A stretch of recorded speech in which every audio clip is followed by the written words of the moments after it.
Assalamu alaikum dear students.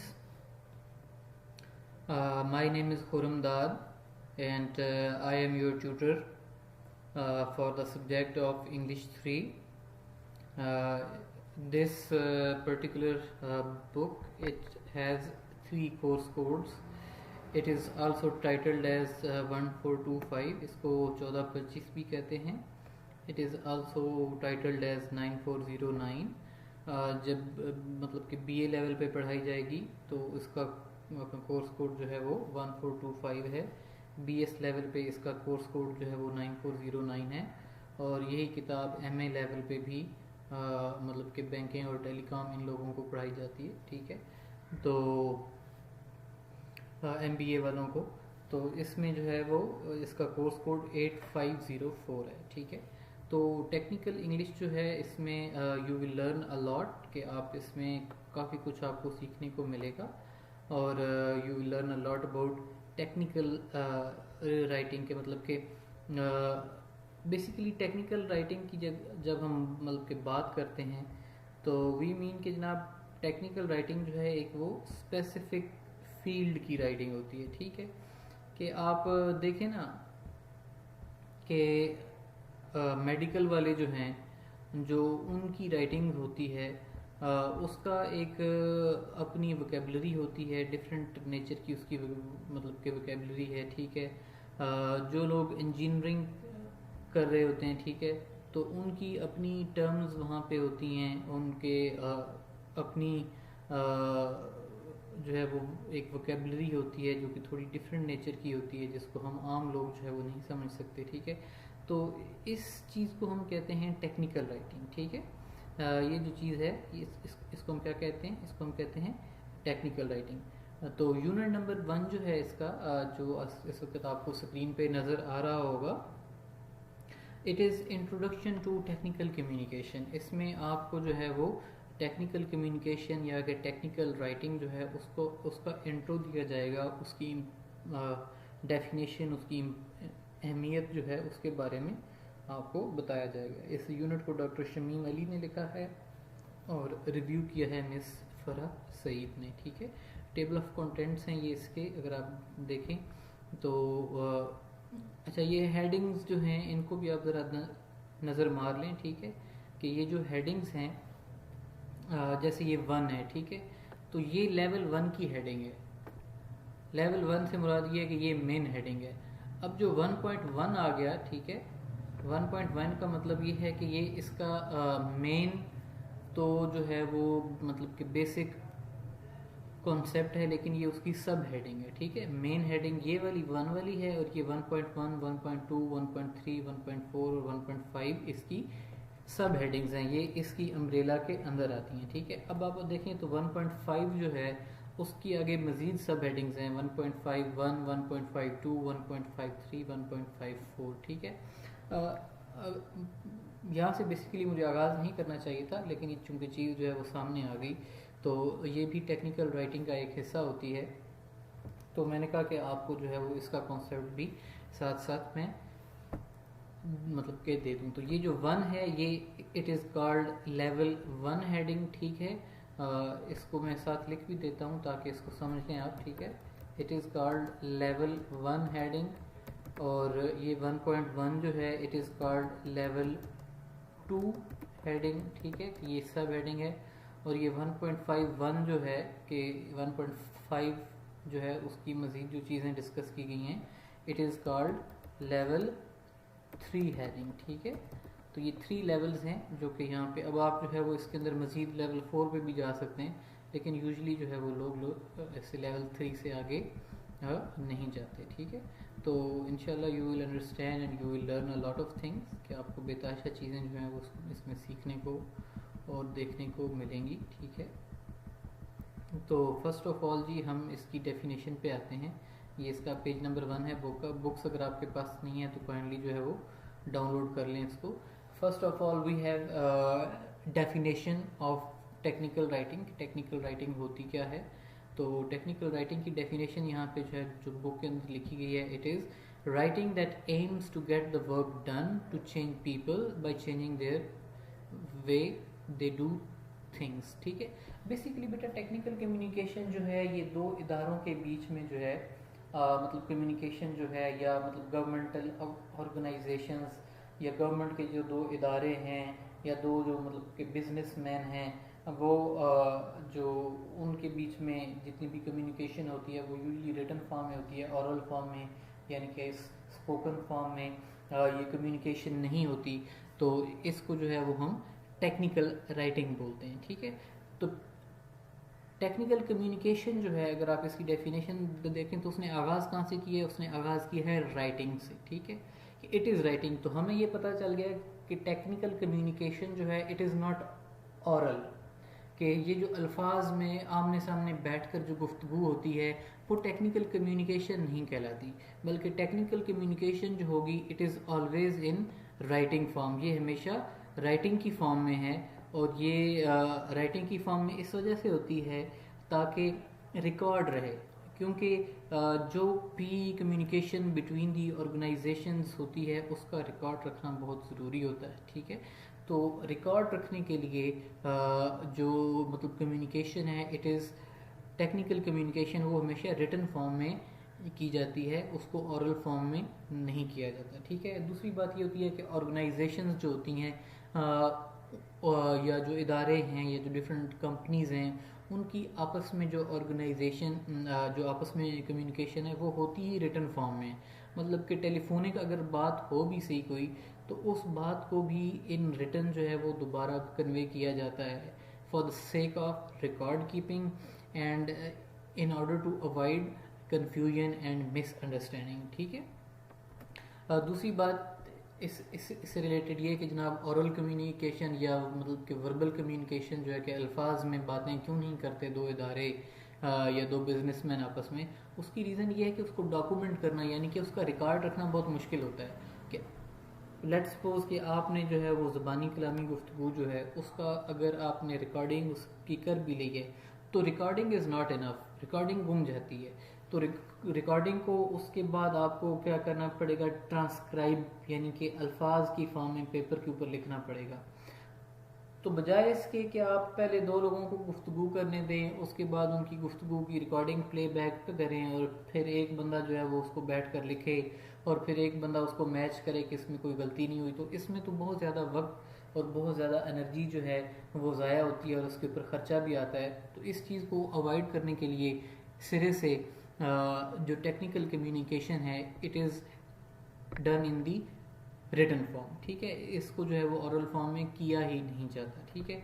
जो दूसरा अहम हिस्सा था इस डेफिनेशन का, जो कि डेफिनेशन ऊपर बताई गई है कि नंबर 1 पे तो था कि राइटिंग, कि टेक्निकल कम्युनिकेशन जो है इट इज़ राइटिंग, ठीक है।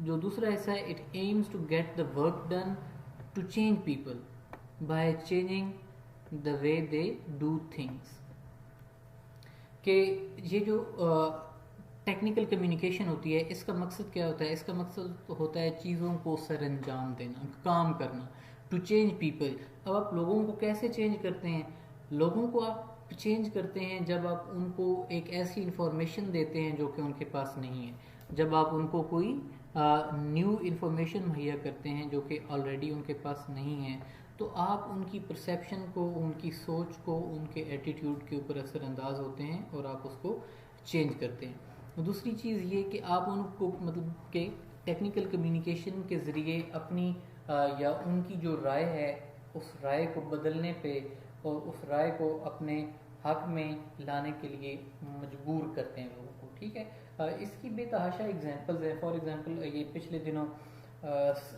स्कैंडल चल रहा था जी रावलपिंडी रिंग रोड का, ठीक है, कि रावलपिंडी रिंग रोड के अंदर जो है वो मतलब बेतहाशा करप्शन हुई है और फलां ऑफिसर्स जो हैं उन्होंने ये किया है और उन्होंने इसमें किक बैक्स ली गई हैं, ठीक है। तो अब इसके ऊपर जनाब एक अदर जो है वो मतलब कमेटी बना दी गई। कमेटी का काम था कि आपने जो है वो इसके ऊपर रिपोर्ट प्रिपेयर करनी। अब ये जो रिपोर्ट प्रिपेयर होती है, वो जो रिपोर्ट है वो इटसेल्फ एक जो है वो टेक्निकल कम्युनिकेशन है। उस रिपोर्ट के अंदर कमिश्नर रावलपिंडी जो हैं उनको जो है वो था मेन कल्प्रिट जो है ठहराया गया, ठीक है। अब इससे पहले लोगों को नहीं पता था कि ये जो चीज़ है या ये जो रिंग रोड का नक्शा बदला गया, इससे मेन फ़ायदा किस बंदे ने उठाया और इसका अप्रूवल किसने दिया और इसके पीछे हाथ किसका है, ठीक है। जब वो रिपोर्ट आई तो उस रिपोर्ट के अंदर ये बात वाज़ेह हुई कि जनाब उसके अंदर सारे जो है वो हकाइक पेश किए गए और उन हकाइक की रोशनी में जो है वो एक बंदे को जो है वो उसके ऊपर इसका मतलब इल्ज़ाम ठहरा। और वो इल्ज़ाम कैसे ठहरा, उस रिपोर्ट की बेस पे लोगों की राय बदली के जनाब मतलब कि इससे पहले क्या था कि जनाब के फ़लाँ पॉलिटिशियन जो है फ़लाँ पॉलिटिशियन उसने फ़ायदा उठाया, लेकिन जब हकायक सामने आए तो पता चला कि जनाब ये जो कमिश्नर रावलपिंडी साहब थे कि जिन्होंने डिफरेंट हाउसिंग सोसाइटीज़ जो हैं उनसे अच्छे खासे पैसे लेकर तो उनको फेवर दी कि रिंग रोड को जो है वो उनके साथ अटैच कर दिया गया, ठीक है।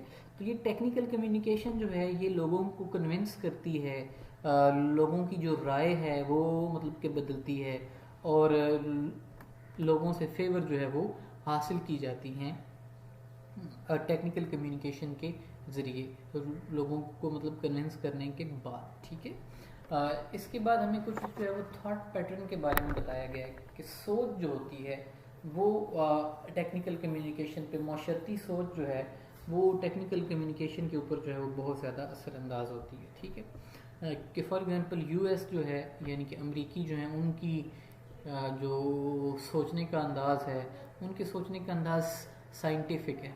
साइंटिफिक अंदाज से मुराद क्या है, काज एंड इफ़ेक्ट पैटर्न।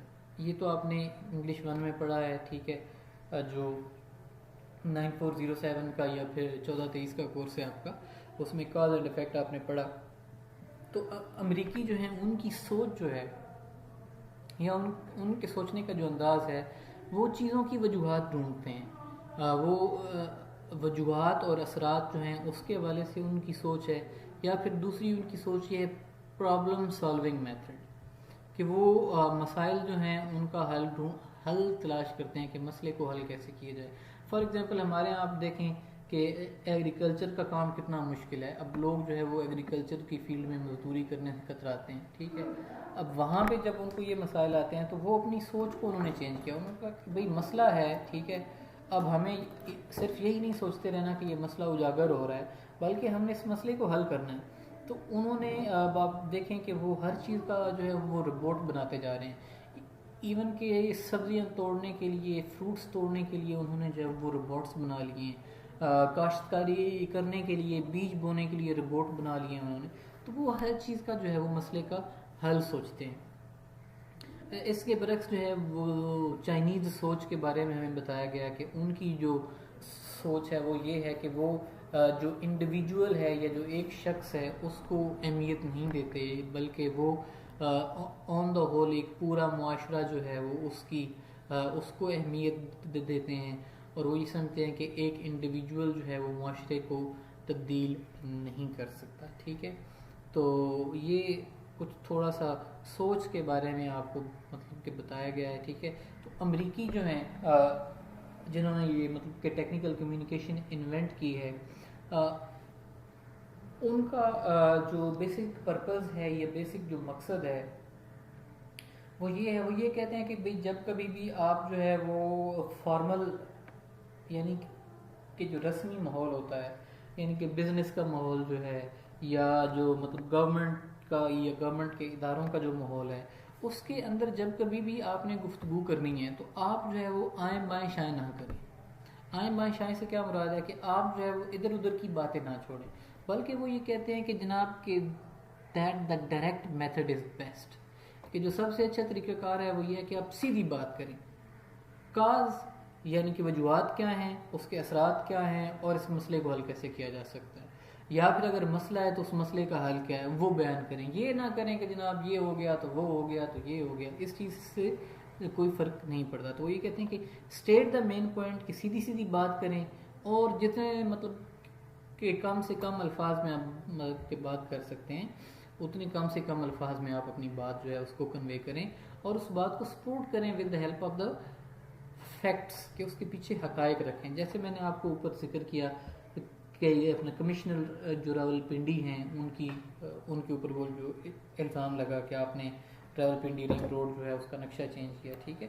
तो वो अब इल्ज़ाम ऐसे नहीं लगा, उसके पीछे जो है वो हकायक देखे गए ना कि जनाब कि ये तो फ़लाँ फ़लाँ फ़लाँ सोसाइटी जो है उसने इससे फ़ायदा उठाया है, और ये जो सोसाइटीज़ हैं इनका तो किसी सियासतदान से कोई ताल्लुक ही नहीं है, ये तो सारी सोसाइटियाँ बिजनेसमैन की हैं, तो ये सियासतदानों पे इल्ज़ाम कैसे लग रहा है। तो फिर बाद में उसकी रिसर्च की गई, थोड़ा पता चला, तो पता चला कि जनाब इसके डिज़ाइन बदलने के ऊपर जो है वो ढेर सारी करप्शन जो है वो की गई है, पैसा इसके ऊपर बनाया गया है, और वो एक मतलब गवर्नमेंट ऑफिसर जो हैं उनकी जानिब से ये काम किया गया। ठीक है, आगे हम आते हैं जनाब के रेंज ऑफ टेक्निकल कम्युनिकेशन। अब इंट्रो आपको पता चल गया, डेफिनेशन पता चल गई कि technical communication is in the form of writing, और उसका मकसद क्या होता है, हकायक बयान करना, और हकायक बयान करने के बाद लोगों को इंफॉर्मेशन मुहैया करना, और लोगों की सोच जो है उसको तब्दील करना, या फिर लोगों को गाइडेंस मुहैया करना। ठीक है, तो टेक्निकल जो राइटिंग है उसकी डिफरेंट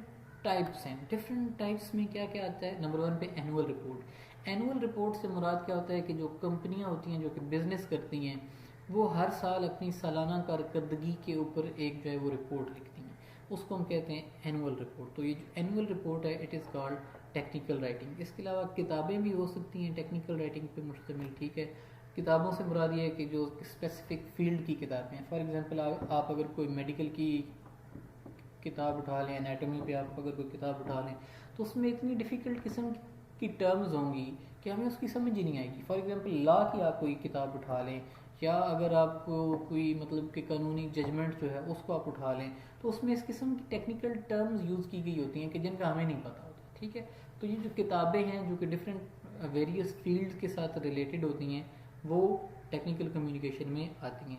इसके अलावा computer hardware guides, mobile guides, documentation sets, hardware software combination guides, information material, magazines, news letters, non computer equipment guides की जितना भी आपका इलेक्ट्रॉनिक का इक्विपमेंट है, जब कभी भी आप कोई न्यू चीज़ खरीदते हैं तो उसमें से एक छोटा सा वाइट कलर का बुकलेट निकलता है, और वो बुकलेट के ऊपर लिखा होता है user manual.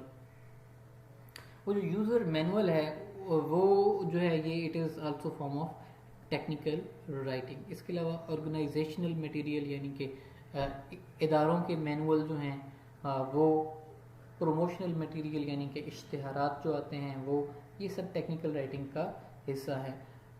Quick reference guides हैं, स्कॉलरली प्रोफेशनल आर्टिकल्स के जो रिसर्च पेपर छापे जाते हैं वो भी टेक्निकल राइटिंग होती है। प्रोफेशनल जर्नल्स होते हैं कि एक तो अखबार है और एक होते हैं जर्नल्स। जर्नल्स जो हैं ये स्पेसिफिक फील्ड रिलेटेड जर्नल्स होते हैं कि जिनमें एक फील्ड के हवाले से जो है वो, फॉर एग्जांपल अगर आप इंग्लिश की बात करें तो इंग्लिश लिटरेचर एक अलग फील्ड है जिसमें हम जो है वो अंग्रेज़ों के लिखा हुआ अदब, जो नावल हैं, जो मतलब ड्रामे हैं, जो शायरी है, जो उनके मज़ामीन हैं लिखे हुए, उसका मुताला करते हैं। ठीक है, तो वो जो चीज़ है वो इंग्लिश लिटरेचर है। फिर एक इंग्लिश लिंग्विस्टिक्स होती है। लिंग्विस्टिक्स क्या है, लिंग्विस्टिक्स जो है वो ज़बान का मुताला है कि भाई ये ज़बान कैसे बनी है अंग्रेज़ी, इसकी ग्रामर क्या है, ये अल्फाज आपस में मिलते कैसे हैं, अल्फाज बनते कैसे हैं, अल्फाज की साउंड कहाँ से निकलती है। ठीक है, तो ये इसकी जो साइंस है उसको हम लिंग्विस्टिक्स कहते हैं। तो हर एक चीज़ का अलग से जर्नल होता है। ठीक है, लिंग्विस्टिक्स का जर्नल अलग से है, लिटरेचर का जर्नल अलग से है, ऐसे ही मतलब केमिस्ट्री है, फिज़िक्स है, तो हर एक चीज़ के अलग अलग से जर्नल्स जो होते हैं उसमें उन लोगों के रिसर्च पेपर या फिर तहकीक जो होती है वो छापी जाती है। इसके अलावा टेक्निकल रिपोर्ट्स हो गया, ट्रेड न्यूज़ आर्टिकल्स हो गए, और इसके अलावा आपका ट्रेनिंग मटेरियल जो है वो जो है, ये सारी की सारी फॉर्म जो हैं they are part of technical writing. ठीक है, इसके बाद है जी इम्पोर्टेंस ऑफ टेक्निकल कम्युनिकेशन 1.2 की। ये जो टेक्निकल कम्युनिकेशन है इसकी अहमियत क्या है। ठीक है, तो the importance of technical communication can be understood in the way the people communicate every day through emails, they write letters of different kind for different purposes. कि मुख्तलिफ मकासद होते हैं और मुख्तलिफ मकासद के लिए हम मुख्तलिफ किस्म की मुख्तलिफ टाइप की कम्युनिकेशन जो है उसमें इंगेज होते हैं। फॉर एग्जांपल हम जो है वो एप्लीकेशंस लिखते हैं, एप्लीकेशन लिखने का मकसद क्या होता है, नौकरी हासिल करना। फॉर एग्जांपल हम जो है वो प्रपोजल्स बनाते हैं, प्रपोजल का मकसद क्या होता है, प्रपोजल का मकसद ये होता है कि जनाब के एक इदारे से ये मतलब कि बात की जाए कि आप जो है वो एक्सपेंशन करें, कि फ़लाँ जगह पे जो है वो आपकी प्रोडक्ट्स जो हैं उनकी ख़रीदारी हो रही है, तो आप वहाँ पे ब्रांच ओपन करें, या आप जो है वो आपकी फ़लाँ ब्रांच जो है उसकी सेल्स कम है, उसको आप जो है क्लोज़ कर दें, या हमें जो है वो नए बिज़नेस में एंटर होना चाहिए। तो ये जो डॉक्यूमेंट्स होते हैं जो कि हमें फ्यूचर के हवाले से बताते हैं कि ऐसा पॉसिबल है अगर हम ऐसा करें, इन डॉक्यूमेंट्स को हम क्या कहते हैं, प्रपोजल्स कहते हैं।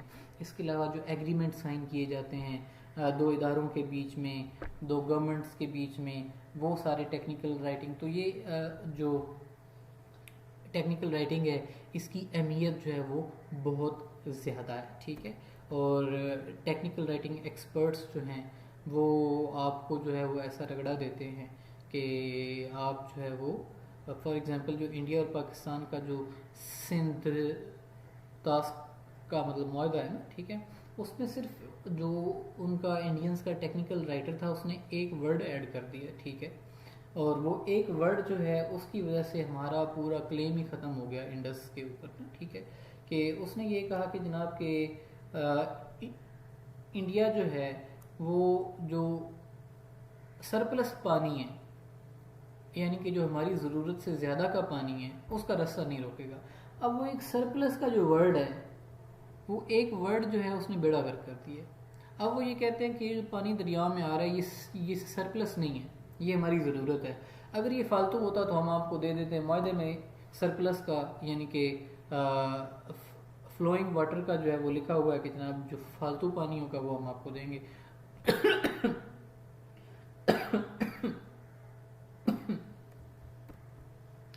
तो ये टेक्निकल राइटर्स जो है ये ऐसे चाल चलते हैं और उसमें ये लोगों को फंसा लेते हैं। कि इसकी एक और मिसाल आप देखें कि अभी आपकी मतलब सर्कुलर डेट का जो इशू हमारा चल रहा है, तो उसके हवाले से भी ये है कि टेक्निकल राइटर्स जो थे जिन्होंने वो मुआहदे लिखे, वो हुकूमत के लोग इतने एजुकेटेड नहीं थे या वो इतनी चीज़ें समझते नहीं थे, उन्होंने मुआहदे आने वाले के साइन कर दिए, और अब हमारी टांगें फंसी हुई हैं कि हमने उनको जो है वो रेंट भी देना है, हम उनसे बिजली लें या ना दें, हम ना लें, हमने उनको बिजली वो जितनी प्रोड्यूस करते हैं उसकी पेमेंट हमने उनको करनी है, ठीक है।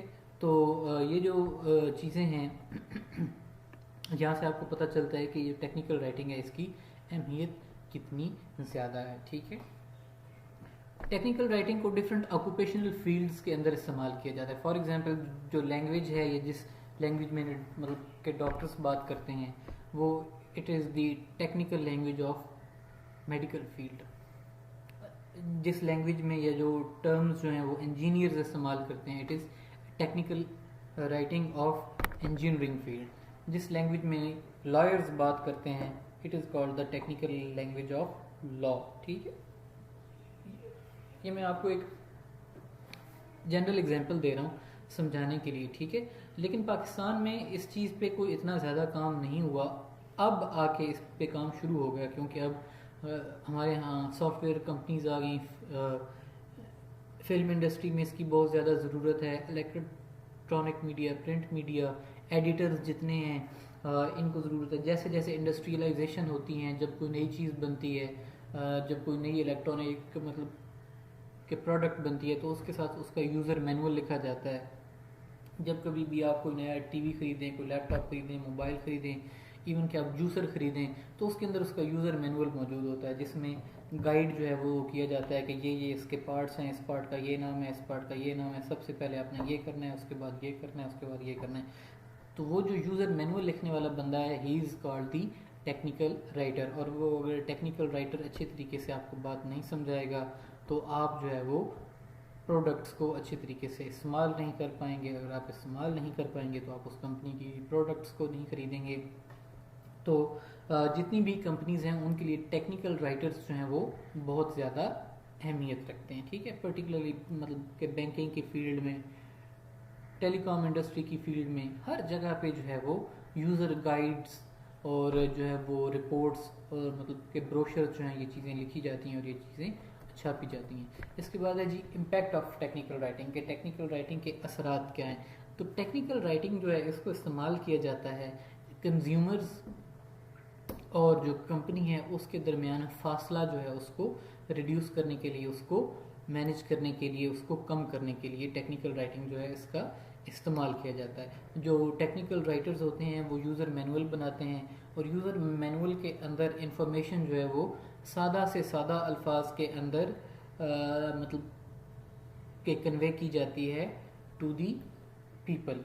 पढ़ने वाले जो हैं उनके पास सादा से सादा अल्फाज के अंदर ये जो इन्फॉर्मेशन है इसको कन्वे किया जाता है, ठीक है, ताकि वो इसको समझ सकें और इसके ऊपर जो है वो उसको उसके हिसाब से जो मतलब के डायरेक्शंस दी गई हैं उनको फॉलो कर सकें, ठीक है। तो आजकल जो है वो जब हम कोई नई चीज़ लेकर आते हैं तो ऑब्वियसली उसको इंस्टॉल करने के लिए उसकी यूज़र गाइड जो है वो हमें उसको देखना पड़ता है। अगर यूज़र गाइड अच्छे तरीके से नहीं लिखी गई तो हम वो चीज़ प्रॉपरली इंस्टॉल नहीं कर पाएंगे या हम उसका कोई पार्ट जो है वो गलत लगा देंगे और उसके नतीजे में वो आपकी प्रोडक्ट जो है वो तबाह हो जाएगी, ठीक है। इसके बाद 1.5 में क्या है कि major traits of technical communication के टेक्निकल कम्युनिकेशन जो है उसकी खसूसियात कौन कौन सी होती हैं, ठीक है। तो इसकी सबसे पहली खसूसियत क्या होती है कि it is an audience centred approach.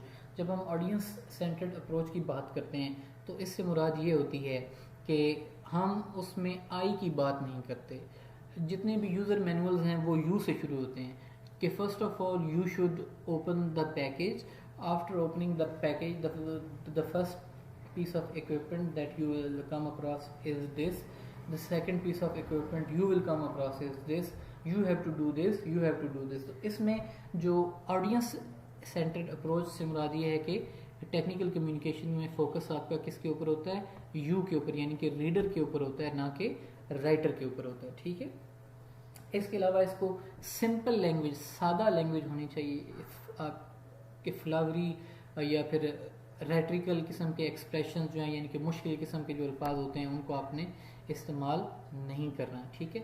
अगर आप सिंप्लीफाइड लैंग्वेज इस्तेमाल करेंगे, ऑडियंस सेंटर्ड अप्रोच होगी आपकी, ठीक है, तो उसके नतीजे में होगा क्या कि आपका जो है वो जो रीडर्स हैं उनके साथ relationship it will be enhanced, ये अच्छा होगा, and it will enable the readers to act, के रीडर्स जो हैं वो आपकी डायरेक्शंस के ऊपर एक्ट करने के लिए उनके लिए इजी होगा, उनके लिए मुश्किल नहीं होगा, ठीक है। इसके अलावा जो है और इसकी खूबियां हैं वो ये है कि it occurs with in the community, it is interactive, it has definite purpose and is appropriate. हर एक चीज़ जो है उसको डिफरेंट पैराग्राफ्स के अंदर डिस्कस किया गया है। इनहेंसेस रिलेशनशिप नंबर 1 पे रिलेशनशिप जो है वो टेक्निकल राइटर्स, कंपनीज का और जो उनकी ख़रीदार हैं या जो कोई उनके कंज्यूमर्स हैं उनमें जो रिलेशन कायम रखना होता है वो टेक्निकल राइटर्स के ज़रिए होता है। कि टेक्निकल राइटर्स जो हैं वो यूज़र मैनुअल लिखते हैं, जो कंज्यूमर है वो यूज़र मैनुअल को पढ़ता है और उसको पढ़ने के बाद वो उसकी इंस्ट्रक्शंस को फॉलो करता है। अगर यूज़र मैनुअल जो है वो आसान नहीं लिखा गया, अगर वो प्रॉपर नहीं लिखा गया, अगर वो मुश्किल लिखा गया है, अगर उसको रीडर को मतलब कि पढ़ने में डिफ़िकल्टी आ रही है, तो ऑब्वियसली जो आपकी कंपनी जो है it is going to lose customers, ठीक है। तो ये जो रिलेशनशिप हैं इनको कायम करने के लिए टेक्निकल राइटर्स जो हैं उनका अच्छा होना बहुत ज़रूरी है, ठीक है।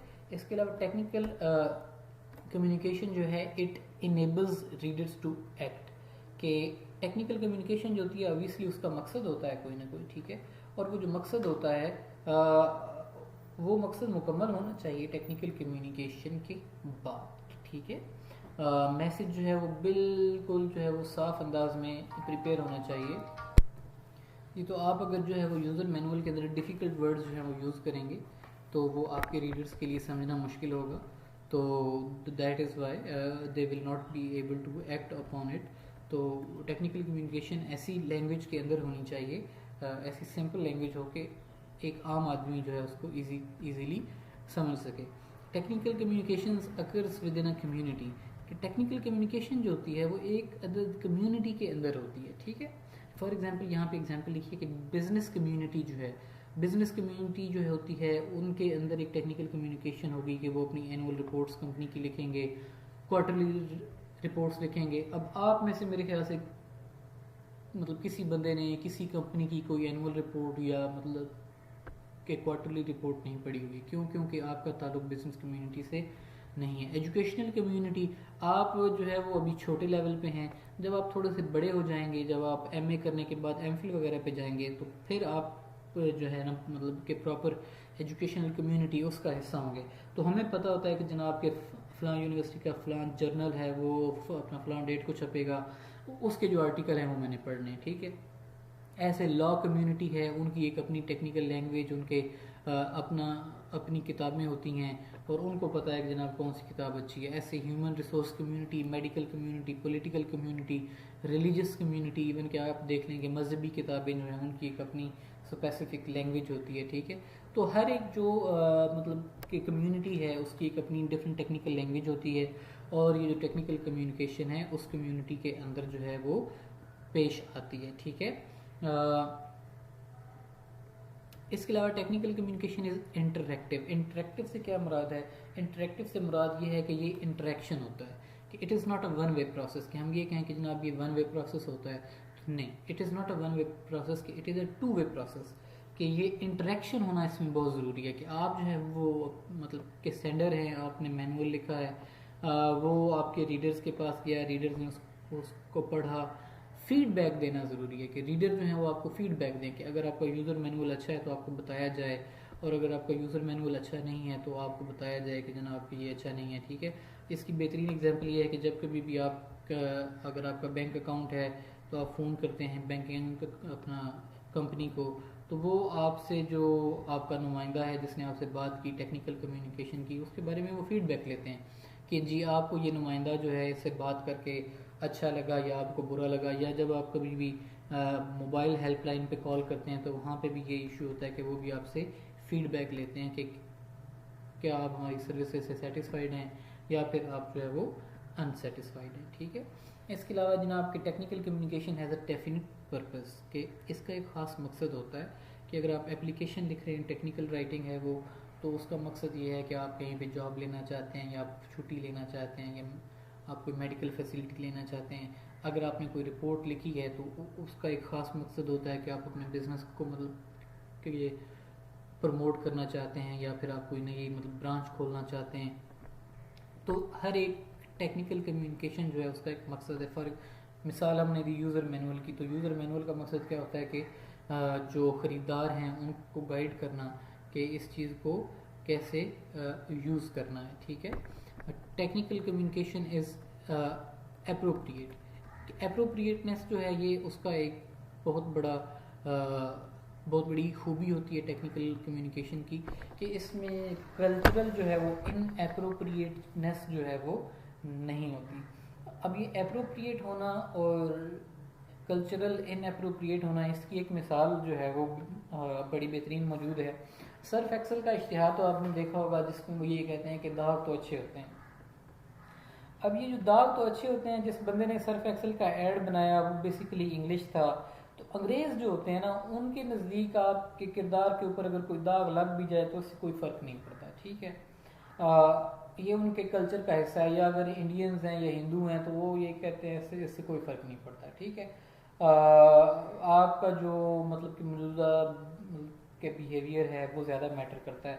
लेकिन जो हमारा कल्चर है, अगर आप हम अपने कल्चर में देखें तो हमारे यहाँ दाग जो है उनको अच्छा नहीं समझा जाता कि एक दफ़ा दाग लग जाए, आपके किरदार के ऊपर दाग लग जाए तो लोग जो है वो उसको भूलते नहीं हैं। लोग हमेशा याद रखते हैं कि जनाब इसने ये किया था, वो बंदा है कि जिन्हें है कीता सी, या ये इसका ताल्लुक उस ख़ानदान से है कि जिसने ये काम लिया था, ठीक है। तो आप देखें ना कि मीर जाफ़र जो है और मीर सादिक जो है उनको आज तक लोग याद रखते हैं और मिसालें देते हैं कि ये लोग गद्दार थे। तो वो दाग जो है वो 200 साल पहले लगा था और वो मीर जाफ़र और मीर सादिक पे आज तक वो दाग जो है वो मौजूद है, ठीक है। तो हमारे यहाँ दाग जो है अच्छे नहीं होते। अब ये जो इश्तिहार है, it is the best example of cultural in appropriateness, कि उनको पता ही नहीं है हमारा कल्चर क्या है, उन्होंने इश्तिहार बना दिया कि दाग तो अच्छे होते हैं। हालांकि अगर उनको पता होता हमारे कल्चर का तो दे शुड नो कि हमारे यहाँ दाग जो है उनको अच्छा नहीं समझा जाता और हमारे यहाँ जो है वो मतलब कि बेदाग जो है किरदार उसको ज़्यादा वैल्यू दी जाती है as compare to world they are trying to communicate, ठीक है।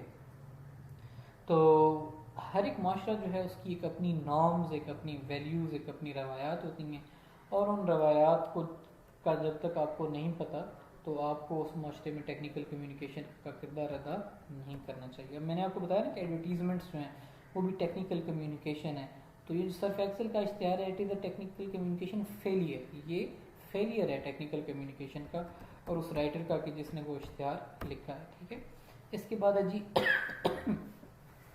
ऑर्गेनाइजेशन ऑफ टेक्निकल कम्युनिकेशन, कि टेक्निकल कम्युनिकेशन जो होती है इसको क्या किया जाता है, ऑर्गेनाइज किया जाता है। कि फर्स्ट ऑफ ऑल आप सबसे पहले डेटा इकट्ठा करते हैं, ठीक है। डेटा जब आप इकट्ठा कर लेते हैं, कलेक्ट कर लेते हैं, तो डेटा कलेक्ट करने के बाद जो नेक्स्ट स्टेप होता है आप उसको ऑर्गेनाइज करने से मुराद क्या है, ऑर्गेनाइज करने का मतलब क्या है। ऑर्गेनाइज करने का मतलब ये है कि हम इसको तरतीब देते हैं, हम इसको सीक्वेंस देते हैं। We put it in a sequence कि first of all, secondly, thirdly, fourthly, fifthly, और जैसे मैंने आपको एग्जांपल्स दी ऊपर, वो जो जब हम इस when we were looking at the outline of this chapter, तो मैंने आपको बताया कि लेवल 1 की हेडिंग, लेवल 2 की हेडिंग, लेवल 3 की हेडिंग, ठीक है। तो हम जो है वो ऑर्गेनाइजेशन के अंदर ये जो लेवल्स ऑफ हेडिंग्स हैं इनको हम यूज़ करते हैं, और उसको यूज़ करने के बाद हम जो है वो इस चीज़ को अकॉर्डिंगली बनाते हैं, ठीक है। कि हम उसको ऐसे ऑर्गेनाइज करते हैं कि बंदे को स्टेप बाय स्टेप जो सारा प्रोसेस है वो समझ आ जाए, ठीक है बेटा। तो उम्मीद है यहाँ तक आपको समझ आ गई होगी। If you have any question please feel free to ask.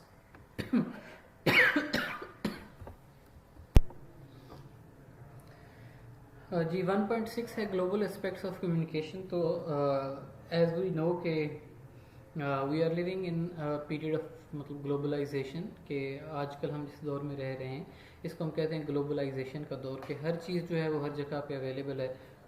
Particularly with the advent of internet, जब से इंटरनेट आया है तो अक्रॉस कंट्रीज़ मतलब ममालिक के बीच में जो लोगों के रवाबित हैं उनमें बेपनाह इजाफा हुआ है, और लोग जो है वो आपस में रब्ता उनका और लेन देन, और एक मुल्क की कंपनीज दूसरे मुल्क की कंपनीज जो है वो ओवरऑल जो है वो अब आपके पास मल्टीनेशनल मतलब के कॉरपोरेशंस आ गई हैं, कि एक ही प्रोडक्ट ऐसी है जो कि पूरी दुनिया में आपको हर मुल्क में, फॉर एग्जांपल आप मशरूब में पेप्सी और मतलब के कोका कोला देखें तो वेर एवर यू मतलब गो तो आपको ये चीज़ जो है वो मिलती है। तो ये जो चीज़ है कि हर चीज़ हर जगह अवेलेबल है, इसको हम कहते हैं ग्लोबलाइजेशन, कि आपकी कंपनीज और आपका इंटरेक्शन, आपका लेन देन जो है वो अपने मुल्क के अंदर तक महदूद नहीं है, बल्कि अक्रॉस बॉर्डर, यानी कि एक बॉर्डर से लेके एक मुल्क से दूसरे मुल्क में आपका जो इंटरेक्शन और आपका कम्युनिकेशन जो है वो होता है। और ऐसे कम्युनिकेशन को सरअंजाम देने के लिए जो टेक्निकल राइटर्स हैं उनकी जॉब जो है वो और ज़्यादा अहमियत इख्तियार कर जाती है, ठीक है। क्योंकि जब कभी भी आप जो है वो टेक्निकल राइटिंग में जाते हैं, ठीक है, तो उसके अंदर जो है आपको जो जिस माशरे के बारे में आप बात करने जा रहे हैं उस माशरे और उसके कल्चर का और उनकी लैंग्वेज का जो है वो लिहाज रखना होता है, ठीक है। तो पूरी दुनिया में जो है वो जो टेक्निकल राइटर्स हैं वो एक टेक्निक अपनाते हैं, उस टेक्निक को हम कहते हैं लोकलाइजेशन, ठीक है। लोकलाइजेशन का मतलब क्या होता है? लोकलाइजेशन का मतलब ये है कि इंटरनेशनल लेवल की चीज़ उठाना और उसको जो है वो अडॉप्ट करना लोकल कल्चर के मुताबिक, उसके रंग, उसके ग्राफिक्स, उसका टाइम, उसकी डेट का फॉर्मेट, यूनिट ऑफ मेजरमेंट जो है, करेंसी सिंबल्स, उसको लोकल नीड्स और लोकल कल्चर के मुताबिक अडॉप्ट करना। अब ये कलर्स की बात जहाँ तक इसका ताल्लुक है, पीके मूवी आपने देखी होगी, उसमें जब वो पीके जाता है तो वो देखता है कि एक अदद हिंदू खातून है, उसने सफ़ेद रंग का लिबास पहना है और वो गाड़ी में बैठी है, तो वो उससे पूछता है कि तुम उदास दिखाई देती हो, उसे छेड़ने बात करने की कोशिश करता है, तो लोग उसे बताते हैं कि ये मतलब कि विधवा खातून है, बेवा है, और तुम उसको छेड़ रहे हो। तो उसके बाद वो आगे जाता है तो वो मतलब कि वहाँ पे क्रिश्चियंस होती हैं, क्रिश्चियंस जो है वो उसने ब्राइड ने वाइट रंग का ड्रेस पहन रखा होता है, तो वो उसे कहता है कि आपका पति भी मर गया, अभी विधवा है, तो वही कहती है कि शादी का ड्रेस है, मॉर्निंग का, यानी कि जो अफसोस का लिबास होता है वो मतलब कि ब्लैक होता है, आगे वो जाता है तो उसको 3-4 खवातीन जो है वो बुरके में मिलती हैं, तो वो ये कहता है कि आपके पति मर गए हैं क्योंकि आपने मतलब कि ब्लैक लिबास पहना है। तो वो उनका जो हस्बैंड है वो उनके साथ चल रहा होता है, तो उसको तो ये मतलब कि कल्चरल मिसअंडरस्टैंडिंग जो है वो बहुत ज़्यादा होती है। ऐसे ही टाइम है, डेट है कि डेट में हम हमारे मुल्क का फॉर्मेट क्या है कि हम सबसे पहले जो है वो ये एक मेरे जानने वाले के साथ हुआ कि हमारे मुल्क में जो डेट का फॉर्मेट है वो ये कि हम सबसे पहले डे लिखते हैं, उसके बाद मंथ लिखते हैं, उसके बाद ईयर लिखते हैं।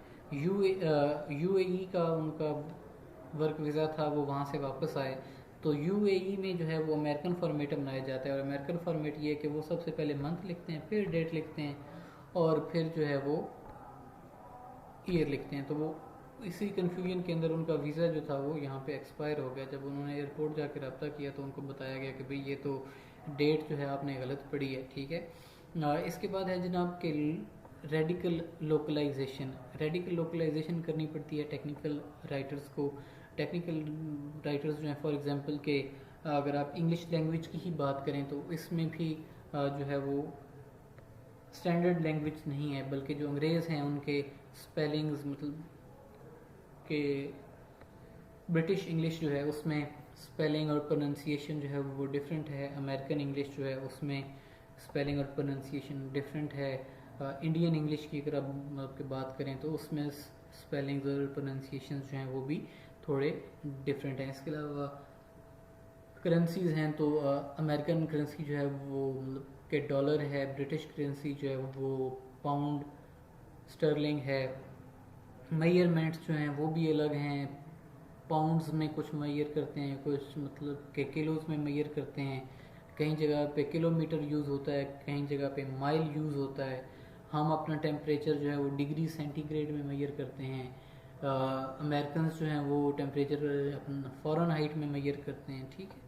तो ये जो चीज़ें हैं इनको जब कभी भी इंटरनेशनल के फर्म्स, अगर कोई अमेरिकन फर्म यहाँ पे आके काम करती है तो अगर उनको टेम्परेचर बताना है तो उनको डिग्री सेंटीग्रेड यूज़ करना पड़ेगा, हालांकि वो अपने मुल्क में फ़ारेनहाइट यूज़ करते हैं। करेंसी की बात होगी तो उनको यहाँ पे रुपये में बतानी पड़ेगी प्रोडक्ट की प्राइस, और जब वो अमेरिका में होंगे तो उनको वो प्राइस जो है वो डॉलर्स में बतानी पड़ेगी, ठीक है। तो रेडिकल लोकलाइजेशन जो है जब ये हम करते हैं तो इसमें कुछ चीज़ों का ख्याल रखना चाहिए। नंबर 1 पे एटिकेट्स का ख्याल रखना चाहिए, approach toward time and distance जो है उसका हमें ख्याल रखना चाहिए। Rate and intensity of speech, कि स्पीच जो है बात करने का अंदाज जो है उसका ख्याल रखना चाहिए कि लोकल कल्चर में बात करना, जैसे पंजाबी हैं अगर, ठीक है, तो जो ठेठ पंजाबी हैं जब वो आपस में बात कर रहे होते हैं तो ऐसे लगता है कि वो लड़ रहे हैं आपस में, ठीक है। और जो उर्दू स्पीकिंग बंदा होगा तो वो देखेगा तो यार ये इतने सख्त कुरख्त लहजे में बात कर रहे हैं, ऐसे लगता है ये एक दूसरे को कत्ल कर देंगे। लेकिन पंजाबियों के लिए वो जो है वो नॉर्मल अंदाज है बात करने का, ठीक है। सिंबल्स का जो रोल है कि सिंबल्स जो होते हैं वो बहुत ज़्यादा अहमियत रखते हैं, ठीक है। इसके अलावा local symbols of economic, religious and society के, फॉर एग्जांपल अगर आप इंडिया में हैं तो आपको गाय जो है उसकी जो अहमियत है उसका ख्याल रखना चाहिए। अगर आप जो है वो वहाँ पे मतलब गाय के ख़िलाफ़ वो इनअप्रोप्रिएट बात करेंगे तो लोग जो है वो आपसे नाराज़ हो जाएंगे, एनॉय हो जाएंगे, ठीक है। और ऐसे ही बाकी ममालिक हैं, हर जगह पे हर चीज़ जो है हमारे यहाँ किताबों को जो है वो मुकद्दस जो है वो समझा जाता है। फॉर एग्जांपल हम कुरान पाक को हमेशा घर में सबसे ऊंची जगह पे रखते हैं, लेकिन ये जो अंग्रेज़ हैं या जो हिंदू हो गए ये अपनी मजहबी किताबों की इतनी वैल्यू नहीं करते। इनके यहाँ वो जो मतलब कि बाइबल है या जो हिंदुओं की ऋग्वेद हैं तो वो एक आम किताब की तरह हैसियत रखते हैं, वो उसको नीचे भी रख सकते हैं, टेबल पे भी रख सकते हैं। तो ये कल्चरल अंडरस्टैंडिंग्स होती हैं जिनको हमें समझना चाहिए टेक्निकल राइटर्स को। The way people go about solving problems, और मसाइल का हल ढूंढना जो है इसका भी हर एक कल्चर में अपना अपना तरीक़ाकार होता है, ठीक है। हमारे यहाँ जो है वो मसाइल का हल जो है लड़ाइयों से ढूंढा जाता है, और जो अंग्रेज़ हैं वो जो है वो गुफ्तगू करते हैं, बात करते हैं आपस में, और उनका मसाइल का हल ढूंढने का तरीक़ाकार ये है, ठीक है। इसके अलावा जो है टेक्निकल राइटर्स जो हैं they should not exhibit cultural bias, कि कल्चरल बायसनेस जो है वो उनके अंदर नहीं होनी चाहिए। कल्चरल बायसनेस अगर आपके अंदर होगी तो अगर आप कोई मैसेज कन्वे करना चाह रहे हैं तो आपके जो रीडर्स हैं वो उससे अनॉय हो सकते हैं। इसमें मैंने एग्जांपल दी हिंदुओं की कि आप वहाँ पर जो है वो काओ के बारे में जो है वो कोई इनअप्रोप्रिएट बात आप नहीं कर सकते, ठीक है। और इससे पहले सर्फ एक्सल की एग्जांपल दी, वाइट मैंने ड्रेस की एग्जांपल दी, ठीक है।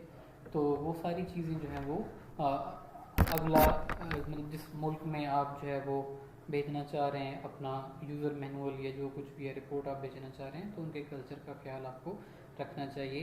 The association commonly made by one culture about some objects, symbols, words, ideas and the other areas mentioned above are not the same as those made by another culture for the same item, ठीक है। तो पीके की मिसाल दी आपको कि मैंने कि हिंदुओं के कल्चर में वाइट ड्रेस जो है वो ये अफसोस की निशानी है। क्रिश्चियन जो है वहाँ पे वाइट जो है वो हैप्पीनेस का कलर है, ठीक है। हमारे यहाँ जो रेड कलर है इसको जो है वो हैप्पीनेस का सिंबल समझा जाता है, खुशी का सिंबल समझा जाता है। अंग्रेज़ों के यहाँ रेड जो है ये लॉस का सिंबल है कि नुकसान हो गया है आपको, ठीक है। और तो ये इसके अलावा नीचे एग्जाम्पल लिखी हैं कि यूनाइटेड स्टेट्स अमेरिका के अंदर जैनिटर का वर्ड इस्तेमाल किया जाता है उस बंदे के लिए जो कि स्कूल में सफाई सुथराई का काम सर अंजाम देता है, मतलब वाशरूम साफ करता है, झाड़ू पोछा लगाता है, उसे हम कहते हैं जैनिटर। और ऑस्ट्रेलिया में आप चले जाएं तो यही जॉब जो है यही मतलब काम करने वाला बंदा जो है उसका नाम केयर टेकर है। अब हमारे यहाँ केयर टेकर जो है उसका मतलब होता है रखवाला, कि एक ऐसा शख्स के जिसने लोगों से काम करवाना होता है, मुंशी की सेंस में हम इस वर्ड को लेते हैं। लेकिन वहाँ पे केयर टेकर का मतलब ये है कि सफाई सुथराई करने वाला। अमेरिका में इसी शख्स का नाम जैनिटर है, ठीक है। इसके अलावा एक और मिसाल है, अफ्रीका में आप जाए ना तो वो जो ये ट्रैफिक सिंबल्स हैं वो उनको कहते हैं रोबोट। तो वहाँ पे लिखा होता है रोबोट अहेड के आगे, मतलब के ट्रैफिक का सिंबल है। अब हमारे यहाँ हमारे कल्चर में या हमारी अंडरस्टैंडिंग के मुताबिक रोबोट जो है उसका मतलब कुछ और है कि एक कंप्यूटराइज्ड मशीन है जो कि अपने तौर पे खुद जो है वो हरकत कर रही है, मूव कर रही है एक जगह से दूसरी जगह, ठीक है। तो आपको टेक्निकल राइटर्स जो हैं they should have this kind of knowledge, कि उनके पास इस किस्म का नॉलेज होना चाहिए, ठीक है। थिंकिंग पैटर्न की दोबारा बात आ गई कि जैसे आपको ऊपर बताया गया था पहले कि अमेरिका जो है वो जो अमेरिकन हैं उनकी सोच जो है वो साइंटिफिक है, मतलब काज एंड इफेक्ट पैटर्न पे वो सोचते हैं, प्रॉब्लम सॉल्विंग एटीट्यूड है। बाकी जो हमारे ममालिक में आप देख लें या मतलब कि चाइना की एग्जांपल अगर आप देख लें तो वहाँ पे जो है everything not exist not alone, कि चीज़ें जो हैं वो अकेले नहीं बल्कि वो एक माशरे का हिस्सा है, ठीक है। जैसे हमारे यहाँ है कि इंडिविजुअल जो है वो माशरे के साथ उसकी वैल्यू बनती है, इंडिविजुअल की अपनी कोई वैल्यू नहीं है, ठीक है। और जब कभी भी जो है वो एक लार्जर वेब है, एक बहुत बड़ा ढांचा है, उस ढांचे के अंदर जो है वो इंडिविजुअल की अहमियत है। अगर इंडिविजुअल उस ढांचे से उस निज़ाम से बाहर निकल जाएगा तो उसकी अहमियत ख़त्म हो जाती है, उसकी अहमियत कम हो जाती है, ठीक है। तो अमेरिकन अगर बात करेंगे तो वो कहेंगे कि I go to lunch every day. यहाँ पे जो आई है इसकी अहमियत ज़्यादा है कि सेल्फ की अहमियत है। चाइनीज़ बात करेंगे या हम बात करेंगे तो हम ये कहते हैं कि हर रोज़ मैं खाना खाता हूँ, ठीक है। तो यहाँ पे हर रोज़ यानी कि निज़ाम जो है उसकी अहमियत जो है वो ज़्यादा है। यानी कि हर दोपहर में मैं ये खाता हूँ, तो मैं जो है वो बाद में आता है, और वो जो रूटीन है वो उसकी अहमियत ज़्यादा है, ठीक है। तो रोल ऑफ इंडिविजुअल के अमेरिका में इंडिविजुअलिज्म जो है एक शख्स जो है एक ज़ात जो है उसकी अहमियत ज़्यादा है। हमारे यहाँ ज़ात की अहमियत कम है और निज़ाम जो है उसकी अहमियत ज़्यादा है। जब इंडिविजुअल की इम्पोर्टेंस ज़्यादा होती है तो वो वहाँ पे सीधी सीधी बात करते हैं कि अमेरिका में अगर आपने जो है वो किसी को दरख्वास्त देनी है कि मैं आपसे मिलना चाहता हूँ तो वो आप एक लाइन का मेमो लिखते हैं कि I intend to see you, कि मेरा आपसे मिलने का इरादा है, please let me know the appropriate time when can I see you, कि आप मुझे कोई अप्रोप्रिएट सा वक्त बताएं, एक ऐसा वक्त जिसमें मैं आपसे मुलाकात कर सकता हूँ, ठीक है। तो वो, लेकिन जो हमारा कॉन्टेक्स्ट है कि अगर आप किसी से मुलाकात करना चाहें तो आपको पहले साको सबाक बताना पड़ता है कि आप कौन हैं, आप किस सिलसिले में मिलना चाहते हैं, और आखिर में आप जो है वो दरख्वास्त करते हैं कि अगर आप मुझे टाइम दें, मुनासिब टाइम दें, तो मैं आपसे आकर जो है वो मिलना चाहता हूँ, ठीक है। तो हमारे यहाँ इंडिविजुअल नहीं बल्कि माशरे की ज़्यादा अहमियत है, उनके यहाँ इंडिविजुअल की ज़्यादा अहमियत है, और उसी हिसाब से कल्चर जो है या बात करने का अंदाज़ जो है वो चेंज हो जाता है। और टेक्निकल राइटर्स जो हैं उनके पास ये सारा इल्म होना चाहिए। उसके बाद जनरल लोकलाइजेशन आ गई थी। जनरल लोकलाइजेशन के हवाले से डेट लिखने का format, currency, units of measurement जो हैं, इन चीज़ों को देखना पड़ता है कि डेट का फॉर्मेट, मैंने पहले भी आपको एग्जांपल दी कि अगर आप जो है वो अमेरिकन को देखें तो वो सबसे पहले जो है वो मंथ लिखते हैं, उसके बाद डेट लिखते हैं, उसके बाद वो ईयर लिखते हैं। हम सबसे पहले डेट लिखते हैं, उसके बाद मंथ लिखते हैं, उसके बाद ईयर लिखते हैं। इसके बाद करेंसी की बात आ गई तो हमारी करेंसी रुपी है, रुपी के अंदर जो है वो पैसाज होते हैं। अमेरिकन जो है करेंसी, उनकी करेंसी डॉलर्स है, और मतलब डॉलर जो है उसके अंदर पेनीज होती हैं, ठीक है, सॉरी सेंट्स होते हैं, ठीक है, डॉलर के अंदर सेंट्स होते हैं। और ब्रिटिश जो है उनकी करेंसी पाउंड है, पाउंड के अंदर पेनीज होती हैं, ठीक है, क्विड्स होते हैं, ठीक है। तो ये सारी चीज़ें हर एक मतलब करेंसी। इसके बाद यूनिट ऑफ मेजरमेंट आ गया कि लीटर में मेजर कर रहे हैं या कि किलो में मेजर कर रहे हैं, ठीक है, किलोमीटर में मेजरमेंट है या माइल में मेजरमेंट है, ठीक है। अमेरिकन जो हैं वो माइल में मेजर करते हैं, हम किलोमीटर्स में मेजर करते हैं। फ्रेंच जो हैं वो भी किलोमीटर में मेजर करेंगे। अब एक माइल और जो है वो उसका वो लेंथ में डिफरेंस है आपस में, ठीक है, ठीक है। तो इसके अलावा जो जो मतलब जनरल लोकलाइजेशन है उसके हवाले से ये है कि हमें स्लैंग्स, ईडियम्स, jargons और होमोफोन्स जो है इनको इस्तेमाल नहीं करना चाहिए। अगर हम इनका इस्तेमाल करेंगे तो इससे मिसकम्युनिकेशन जो है उसके बढ़ने का ज़्यादा खतरा है। अब ये चीज़ें होती क्या हैं, इनको मैं आगे जब ये हर एक की हेडिंग अलग से आएगी तो उसमें आपको समझाऊंगा, ठीक है। Culture specific references.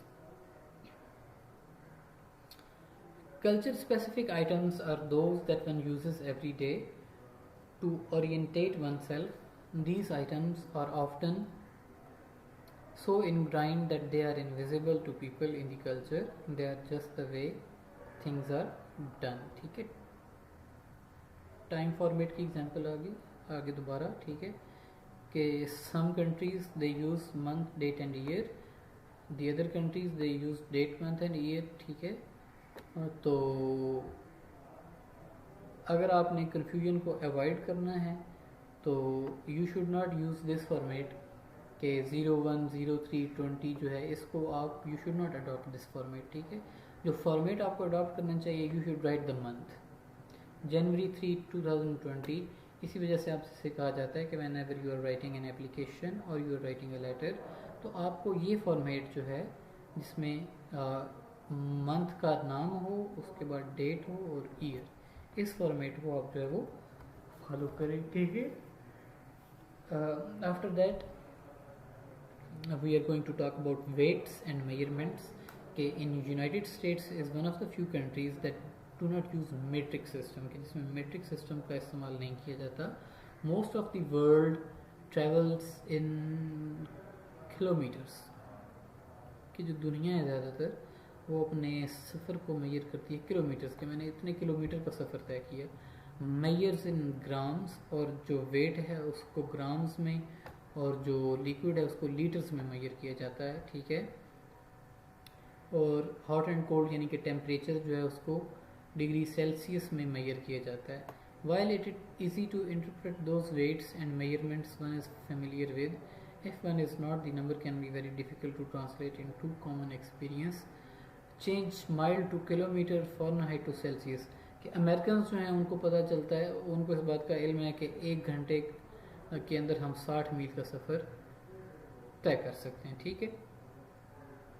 लेकिन यूरोप में आप जाएं तो वहाँ पे मेजरमेंट होती है मतलब किलोमीटर्स में, तो वहाँ पे आप ये कहेंगे कि 1 घंटे के अंदर 96 किलोमीटर्स ऑलमोस्ट जो है उसका सफ़र तय किया जा सकता है, ठीक है। अमेरिका में 86 फ़ारेनहाइट जो है वो बहुत ज़्यादा गर्म है।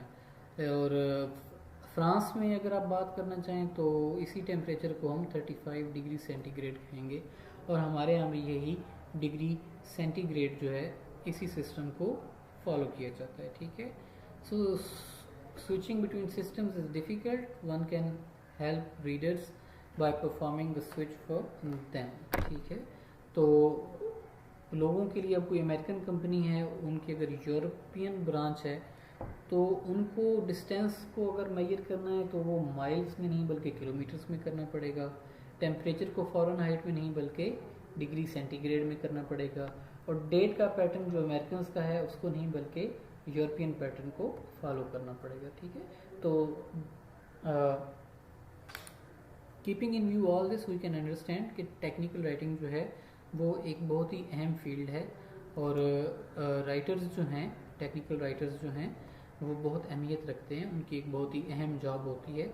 और उनकी जॉब ये होती है कि दे should not let confusion arise in the mind of the people, कि जो रीडर्स हैं उनके जहन में कोई कन्फ्यूजन जो है वो पैदा नहीं होनी चाहिए, और अगर कोई कन्फ्यूजन है तो उसको दूर करना is the job of the technical writer, ठीक है। इसके बाद एक और चीज़, करेंसी कि करेंसी जो है उसकी रिलेटिविटी भी कंट्री के साथ साथ चेंज होती जाती है, ठीक है। कि अगर आप अमेरिकियों की बात करें तो अमेरिकी अगर कहें कि जनाब कि ये मैंने एक चीज़ छोटी सी खरीदी है $10 की, अब अमेरिकियों के नज़दीक 10 मतलब कि $10 is not a big amount, ये बड़ी छोटी सी रकम है, हकीर सी रकम है ना $10। लेकिन अगर आप उसको उस करेंसी को कन्वर्ट करें इन पाकिस्तानी रुपीज़ तो आज के एक्सचेंज रेट के मुताबिक इट इज़ अराउंड 165 रुपीज़ का $1 है, ठीक है। तो आप कन्वर्ट कर लें तो ये 1600 to 1700 रुपीज़ बनते हैं। तो हम कहेंगे यार तुमने एक बर्गर जो है वो 1700 का ख़रीदा है, लेकिन उनके यहाँ जो है वो करेंसी की वैल्यू और है, हमारी वैल्यू और है। हमारे यहाँ 1600 में आपको जो है वो 4-5 बर्गर मिल जाते हैं, वहाँ पे जो है वो 10 मतलब डॉलर्स का जो है वो एक बर्गर है, ठीक है। तो ऐसे जापान है, जापान में अगर आप 1000 येन की बात करें तो 1000 येन उनके लिए बहुत बड़ी अमाउंट है, लेकिन अमेरिकन के लिए वो 8 या 10 मतलब डॉलर्स बनते हैं, तो it is not a big amount for them, ठीक है। नंबर फॉर्मेटिंग, इसके बाद नंबर फॉर्मेटिंग का कि नंबर्स जो होते हैं हर 3 नंबर के बाद जो है वो कॉमा लगता है, ठीक है। तो उस पर्सपेक्टिव में अगर आप देखें तो अमेरिकन जो हैं वो 3 नंबर के बाद कॉमा लगाते हैं, और पॉइंट्स में 0.89 जो है वो अलग से, ठीक है। लेकिन जर्मनी में जो निज़ाम है वो इसके बरक्स है, वो मतलब कि 3 नंबर जो हैं मतलब कि 100 वाली जो अमाउंट है उसके बाद वो फुल स्टॉप लगाएंगे, और जहाँ पे पॉइंट की बात है तो वो वहाँ पे कॉमा लगा देते हैं, ठीक है। ये देखें ना, ये नीचे ये ऊपर हमारे पास जो है वो अमेरिकन सिस्टम ऑफ नंबर्स है कि वो उसके अंदर पंक्चुएशंस कैसे इस्तेमाल करते हैं कि उन्होंने मतलब कॉमा लगा दिया। तो ये मिलियन है, मिलियन के बाद कॉमा लगा, ठीक है। उसके बाद 100 के बीच 100 के बाद कॉमा लग गया, ठीक है। 100,000 के बाद कॉमा लग गया, और उसके बाद जो अशारिये में है वो अशारिये में। लेकिन यहाँ पे जो है वो मिलियन के बाद फुल स्टॉप, 100 के बाद फिर फुल स्टॉप, और जो डेसिमल में है उसको उन्होंने पॉइंट की बजाय वहाँ पे कॉमा लगा दिया, ठीक है। टेलीफोन नंबर एंड एड्रेसेस, उसके बाद बात आ गई टेलीफोन नंबर्स की और एड्रेसेस की, ठीक है। कि टेलीफोन नंबर जो है उसको लिखने का अंदाज़, बाज़ कंट्रीज़ में 3-3 नंबर जो हैं वो लिखे जाते हैं, 3 नंबर के बाद डैश लगाया जाता है। बाज़ कंट्रीज़ जो हैं वो 2-2 नंबर का मतलब ग्रुप बना के लिखती हैं। इसकी एग्जांपल्स यहाँ पे लिखी है, ठीक है। कि अमेरिकन जो हैं they write their telephone numbers like this 715-444-9906, और बाज़ कंट्रीज़ जो हैं वो इसी को 2s और 3s में लिखेंगे, ठीक है। ये 1 2 3 3 4 7 6 9 9, ठीक है। तो अब जिस कंट्री में आप हैं, जिस कंट्री में आप यूज़र मैनुअल बना रहे हैं, या जिस कंट्री में आप रिपोर्ट लिख रहे हैं, जिस कंट्री में आप एप्लीकेशन लिख रहे हैं, जिस कंट्री में आप किताब लिख रहे हैं, और जो कुछ भी लिख रहे हैं, ठीक है, टेक्निकल फील्ड के हवाले से, तो they should be formatted according to the familiar format that is being used in that country.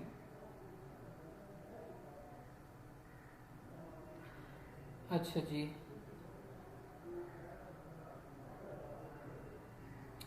इसके अलावा इसके बाद एक और चीज़ आ गई, पेज साइज़ जी। पेज साइज़ जो है, जो अमेरिका के अंदर स्टैंडर्ड पेज साइज़ यूज़ होता है, इट इज़ 8.5 बाई 11 इंचज़, ठीक है। तो कंप्यूटर्स की सेटिंग्स उसी के अकॉर्डिंग होती है, और वो उसी के अकॉर्डिंग टाइप किया जाता है, उसी के अकॉर्डिंग जो है वो प्रिंट किया जाता है। लेकिन बाकी दुनिया में, in many other parts of the world including Pakistan, जो स्टैंडर्ड साइज़ है it is known as A4 size. और A4 साइज़ की जो मेजरमेंट है, जो डायमेंशन है, it is 8.5 multiplied by 11.66 inches. तो ये जो अमेरिकन स्टैंडर्ड फॉर्मेट है, ये उससे टोटली जो है वो डिफरेंट है, ठीक है। तो नाउ यू कैन सी कि कैसे कल्चरल डिफरेंसेस, कल्चरल अंडरस्टैंडिंग जो है वो मैटर करती है। और टेक्निकल राइटर्स जो हैं उनके जहन में ये सारा इल्म होना चाहिए कि अगर कोई अमेरिकन यहाँ पर किसी कंपनी में मतलब काम कर रहा है, तो दे शुड नो कि उनका स्टैंडर्ड पेज 8.5 मल्टीप्लाइड बाई 11 है, और हमारे यहाँ स्टैंडर्ड पेज जो है इट इज़ 8.5 मल्टीप्लाइड बाई 11। तो अगर वो लैपटॉप अपना जो है वो अमेरिका से साथ लेकर आया, तो he will have to change his settings, उसको सेटिंग्स जो हैं वो चेंज करनी पड़ेंगी A4 में, क्योंकि हमारे यहाँ 95% जगहों पे जो है वो A4 साइज़ का पेज जो है वो इस्तेमाल होता है, माँ सिवाय अदालतों के अंदर। अदालतों के अंदर जो है वो लीगल साइज़ का पेज इस्तेमाल किया जाता है, और वो लीगल साइज़ का पेज A4 से भी ज़्यादा बड़ा होता है, ठीक है। इसके बाद बात आ गई स्टाइल की, कि जो लैंग्वेज का स्टाइल है उसको कैसे होना चाहिए। Style items are subject to many articles on globalization. The goals of managing style are to make English easier to understand and to make it easier to writing. To translate, many of style tips are simple, call for good, clear, unambiguous writing. Here are few common style items, ठीक है। कि style के हवाले से जो हदायत हैं वो आपके सामने हैं, इनको आप ज़रा अच्छी तरीके से नज़र मार लें। नंबर 1 पे है जी, avoid using slangs, idioms, jargons, ठीक है। स्लैंग जो है ये हमारी रोज़मर्रा की लैंग्वेज है, एक ऐसी लैंग्वेज कि जिसको हम जो है वो अपने दोस्तों में इस्तेमाल करते हैं। फॉर एग्जांपल, लड़के जो हैं वो आपस में, अबे बात सुन ना, अभी अबे का जो वर्ड है ये स्लैंग वर्ड है। जब हम एक फॉर्मल सेटिंग में होते हैं, जब हम अपने वालिदैन के सामने बैठे हैं या हम अपनी क्लास में बैठे हैं, तो हम जो है वो हमारा जो है वो बात करने का अंदाज़ और होता है। हम कहते हैं बराए मेहरबानी मेरी बात सुनिएगा, बराए मेहरबानी तवज्जो फरमाएं, ज़रा मेरी बात सुनिएगा, ठीक है, एक्सक्यूज़ मी। तो ये जो है स्लैंग नहीं, ये बल्कि फॉर्मल लैंग्वेज है। तो जब कभी भी टेक्निकल राइटर्स जो हैं उनको स्लैंग एक्सप्रेशंस जो हैं इनका इस्तेमाल नहीं करना चाहिए, बल्कि उनको फॉर्मल लैंग्वेज जो है उसको इस्तेमाल करना चाहिए। इसके बाद आ गया ईडियम्स। ईडियम्स क्या होते हैं जी? मुहावरे, ठीक है। ईडियम्स का क्या मतलब है? मुहावरे। तो टेक्निकल राइटर्स जो हैं उनको अपनी राइटिंग के अंदर मुहावरों का इस्तेमाल नहीं करना चाहिए, ठीक है, क्योंकि मुहावरे जो होते हैं वो अहले ज़बान और वो लोग जो कि ज़बान से अच्छे तरीके से वाकिफ़ हैं, ज़बान को जानते हैं, ज़बान पे काम करते हैं, वो मुहावरों को वही लोग समझ सकते हैं, ठीक है। तो हर एक बंदा जो है वो मुहावरों से वाकिफ़ नहीं होता, जैसे तो इनसे अवॉइड करना चाहिए, ठीक है। मुहावरों को एक तो ट्रांसलेट करना मुश्किल होता है, उनको समझना भी मुश्किल होता है, ठीक है। अगर आप इंग्लिश की आप एग्जांपल ले लें, ठीक है, तो बेतहाशा इडियम्स हैं इसमें, ठीक है, कि हम ये कहें कि she is a blue stocking. अब ब्लू स्टॉकिंग का मतलब क्या है? वैसे अगर मतलब ब्लू का मतलब लें तो ब्लू का मतलब नीला होता है। स्टॉकिंग जो है, स्टॉकिंग का मतलब क्या होता है, सॉक्स की सेंस में ये आता है, ठीक है। तो अगर आप इसके मुहावरे का मतलब देखें तो ब्लू स्टॉकिंग का मतलब है पढ़ी लिखी औरत। तो जो एक आम इंसान है जो इंग्लिश लैंग्वेज को इतना ज़्यादा नहीं जानता, उसके लिए it will be quite difficult to understand these idioms. तो ईडियम्स का इस्तेमाल नहीं करना चाहिए, ठीक है। जो नेक्स्ट वर्ड है जिसको मैं अवॉइड करना चाहिए वो है जार्गन। जार्गन जो है ये फील्ड स्पेसिफिक वोकेबलरी होती है, ठीक है। जैसे ऊपर जब मैं आपको पढ़ा रहा था इसके इंट्रो में, तो मैंने बताया कि लॉयर्स जो हैं उनकी अलग लैंग्वेज है, ठीक है। इंजीनियर्स जो हैं वो अपनी लैंग्वेज में बात करेंगे। सॉफ्टवेयर इंजीनियर्स जो हैं या कंप्यूटर इंजीनियर्स जो हैं वो अपनी लैंग्वेज में उनकी एक अपनी ख़ास किस्म की वोकेबलरी होती है, जो कि उनकी फील्ड के साथ जो है वो रिलेटेड है, ठीक है। तो ये जो फील्ड स्पेसिफिक वोकेबलरी है, फील्ड स्पेसिफिक वोकेबलरी, ठीक है, इसको हम क्या कहते हैं, इसको हम कहते हैं जार्गन, ठीक है। आम आदमी जो है वो इसको नहीं समझ सकता, तो लिहाजा इसको अवॉइड करना चाहिए। अब जिसके अंदर लिखा है इसको हम थोड़ी सी नज़र मार लें। We all come across slangs, idioms and jargons daily, कि रोज़मर्रा की ज़िंदगी में हमें स्लैंग्स, ईडियम्स, जार्गन्स जो हैं इनका सामना करना पड़ता है। वी से it in school, college, streets, कि हर जगह पे, फेसबुक पे, ट्विटर पे लोग जो है इसका यूज़ करते हैं। We tend to use this language with our friends because it is fun, easy and can come across as very casual, कि दोस्तों के साथ बैठकर हम इस किस्म की ज़बान का जो है वो इस्तेमाल करते हैं और ये अल्फाज नेचुरली हमारे मुंह से मिलते हैं, ठीक, मुंह से निकलते हैं, ठीक है। और ये हमारे कल्चर का और हमारी शख्सियत का हिस्सा होते हैं, ठीक है। लेकिन बाज़ जगह ऐसी होती हैं कि where we do not use want to use, कि वो जो हमारी रोज़मर्रा की दोस्तों के साथ की ज़बान है उसको हम बाज़ जगहों पे इस्तेमाल नहीं करते, ठीक है। उसकी एक मिसाल है बिज़नेस कॉरस्पॉन्डेंस, कि आप जो है वो मतलब कि कारोबारी लेटर लिख रहे हैं, उसमें आप जो है वो ये नहीं कह सकते अबे मैं तुम्हें भेज दूंगा ये, ठीक है, ओ यार मैं तुम्हें भेज दूंगा, ठीक है। तो ये इस किस्म के वर्ड्स बिजनेस कॉरस्पॉन्डेंस में नहीं होते, वहाँ पे मिस्टर से शुरू करते हैं, mister so and so, I will very soon deliver it to you, ठीक है। तो इस किस्म के एक्सप्रेशंस ऐसे यूज़ होते हैं। और एकेडमिक पेपर्स के, आपके रिसर्च पेपर्स जो होते हैं उसमें, या आप वैसे पेपर मतलब दे रहे हैं तो उसमें इस किस्म के अल्फाज, प्रेजेंटेशंस हैं, स्पीचेस हैं, इनमें ये वर्ड्स जो हैं ये यूज़ नहीं होते। The best way to avoid is to keep your audience in mind. तो जब कभी भी आप कोई चीज़ लिखने लगें तो ऑडियंस को जहन में रखें कि आप ये चीज़ किसके लिए लिख रहे हैं। अगर तो आप अपने दोस्तों के नाम खत लिख रहे हैं, दोस्तों के नाम एक अदद मैसेज लिख रहे हैं, तो उसमें तो आप इन चीज़ों का इस्तेमाल जो है वो ओपनली कर सकते हैं। However if it is otherwise, कि आप जो है you are writing it in a paper, आप अपने टीचर को लिख रहे हैं या आप किसी फॉर्मल सेटिंग में लिख रहे हैं, तो बेहतर यही होगा कि आप इन चीज़ों को अवॉइड करें, ठीक है। Keep your language simple. Simple rule ये है कि आप अपनी लैंग्वेज को जो है वो सिंपल रखें, कंसाइज रखें। लैंग्वेज बिल्कुल कंसाइज यानी कि सिंप्लीफाइड होनी चाहिए, इधर उधर की बातें नहीं होनी चाहिए। Yet it explain everything without resorting to language और फ्रेजिंग दैट माई कन्फ्यूज और alienate your readers. Difficult language का इस्तेमाल ना करें, jargons का यूज़ ना करें, idioms, स्लैंग्स इनका यूज़ ना करें। Usually reading your draft correspondence out loud helps. Any words or phrases that sound too casual or informal may clue you in on instance of slangs, idioms and jargons. तो जब कभी भी आप कोई report लिखें, कोई प्रपोजल लिखें, application लिखें, यूज़र मैनुअल लिखें, तो प्रूफ रीडिंग उसकी लाजमी करें। Proof read your document more than once, एक दफ़ा से ज़्यादा प्रूफ रीडिंग करें उसकी।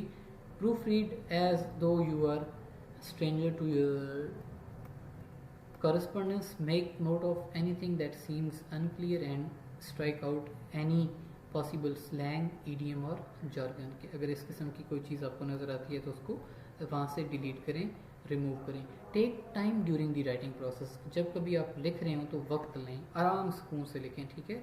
If we know we commonly use slang then home in on choice of words you use, कि अगर आप स्लैंग यूज़ करते हैं, आपको आदत है, तो बहुत ही सोच समझ के लिखें, ठीक है। इसके अलावा जो एक और टिप है इस हवाले से, इट इज़ कि अवॉइड यूजिंग ह्यूमर, कि ह्यूमर यानी कि मजाक जो है, हंसी मजाक जो है वो टेक्निकल राइटिंग के अंदर नहीं होता, इसको आप जो है वो अवॉइड करें। You had to be there, much humour is so culture dependent that what is hilarious to people of one culture is nearly incomprehensible to the people from the another culture, ठीक है। तो कि एक culture में एक चीज़ funny हो सकती है, दूसरी चीज़ में हो सकता है कि वो लोगों को उस बात की समझ ही नहीं आ रही हो, ठीक है।